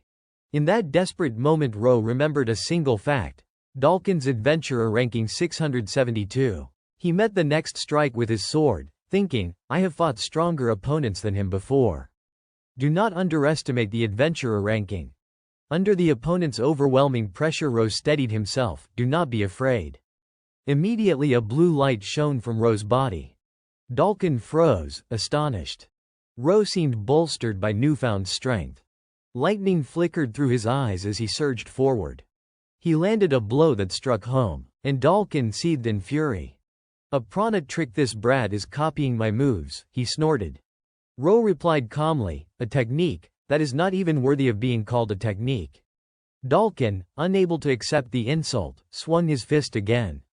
As Ro evaded, memories of prior lessons came back to him. You do not always meet superior strength head on. Think, adapt. Owl had once told him that strategy is not invention. It is born from the knowledge you possess and the templates you have memorized. The foundation of tactics is to seize numerical advantage. Owl had offered to teach him a few simple templates to do just that. Ro quickly recalled the steps Owl had shown him. First, ambush using team coordination. Second, lure the enemy into your territory. Third, synchronize a surprise attack from a concealed unit behind the foe. At that exact moment, Owl appeared and lunged toward Dalkin. Dalkin could not believe what he was seeing. You can still move, he spat. Owl forced a bitter smile. You bastard, you are really pushing me to my limit. Then Owl surged, wrapping himself around Dalkin's back. Now, Owl yelled. Dalkin, momentarily restrained, howled, you damned, and exploded outward with a massive release of force that sent both of them skidding apart. He charged straight at Ro, snarling, too bad for you. Just as Dalkin's fist was about to smash into Ro, an arrow swept across his field of vision, and he howled in pain. Eddie, perched under a tree, had drawn and fired, his voice calling up, go, low. Caught completely off guard, Dalkin took a diagonal cut across his belly as Ro struck. Chapter 21. When Ro's blade bit into Dalkin's side, Owl was flung backward. The blow looked like a killing strike. Dalkin stood agape, unprepared, mouth open. Just when it seemed he would been finished, he drew himself together and fought to keep his balance. Ro could hardly believe what was happening. Dalkin went berserk, his power leapt up another notch. What do you take me for? He roared. Even Owl, lying on the ground, was stunned by the surge of strength. Without wasting words, Dalkin launched another blitz at Ro. The forest itself seemed to tremble from his force. With no choice, Ro leapt into the air. From below, Dalkin shouted, you blocked it, now it is over. A cruel smile split his face. I will crush you the moment you hit the ground. From the forest floor, Dalkin taunted, you deserve credit, an insignificant adventurer holding out this long is impressive. Owl lay exhausted, unconscious. Even Eddie could no longer fight. You have no comrades left to rely on, Dalkin snarled like a wild beast. Just die quietly. Ro felt panic wash through him. Then a creature appeared, a pair of paws reached out and a voice called, do not be afraid. A horn materialized. Ro reached a hand toward it and said, I am not your enemy. Suddenly someone shouted his name, Dalkin. He froze mid-attack, glancing toward the voice. From behind, a wolf lunged at him and slammed hard into his back. Lo, look, shouted from a distance, pouring everything into the cry. Finish him. Seizing the opening, Ro did not hesitate, he swung with everything he had. From above came a crushing sword blow aimed at Dalkin. The enemy had no time to brace. He could only try to take the impact with his fists. Even so, his defense could not hold, the slashes kept coming, each one heavier than the last. Ro delivered the final, decisive strike from above Lotus. The world around them felt like it detonated and bloomed. Dalkin was hurled away, landing in a heap on the ground. Look ran over, breathless. Lo, are you all right? She took in his battered form and asked, are you okay? The answer was obvious from the wounds. Yet her face was alight with exhilaration still. You were amazing. You actually beat Dalkin. Ro answered calmly, I only knocked him out. He won't be moving for a while. No sooner had he finished speaking than a huge hand reached for him. Dalkin glared at Ro with murderous intensity. Gritting his teeth, he hissed, I will kill you. I will definitely kill you. For a moment Ro was stunned, this bastard was still. Then Dalkin wrapped both hands around Ro and hoisted him bodily into the air. Look screamed in anger, let Lo go. He cast a sidelong glance at her. His eyes were like those of a raging demon. Look saw it and trembled, unable to speak. She crouched down, face ashen. A monster, she whispered. Dalkin still had Ro's head clamped in his hands. He ground his teeth and forced his strength, furious. Damn it, I can't even crush this kid's skull. With a final heave he hurled Ro away. Ro broke free, gasping, and snapped back into a fighting stance. Dalkin's face remained a scowl as memories of past missions washed over him. How long do you plan to rest? He barked to his teammates. They answered nonchalantly, no rush, Dalkin's got enough strength. He would been praised like that before. From now on, if you want to climb the ranks, you have to cooperate.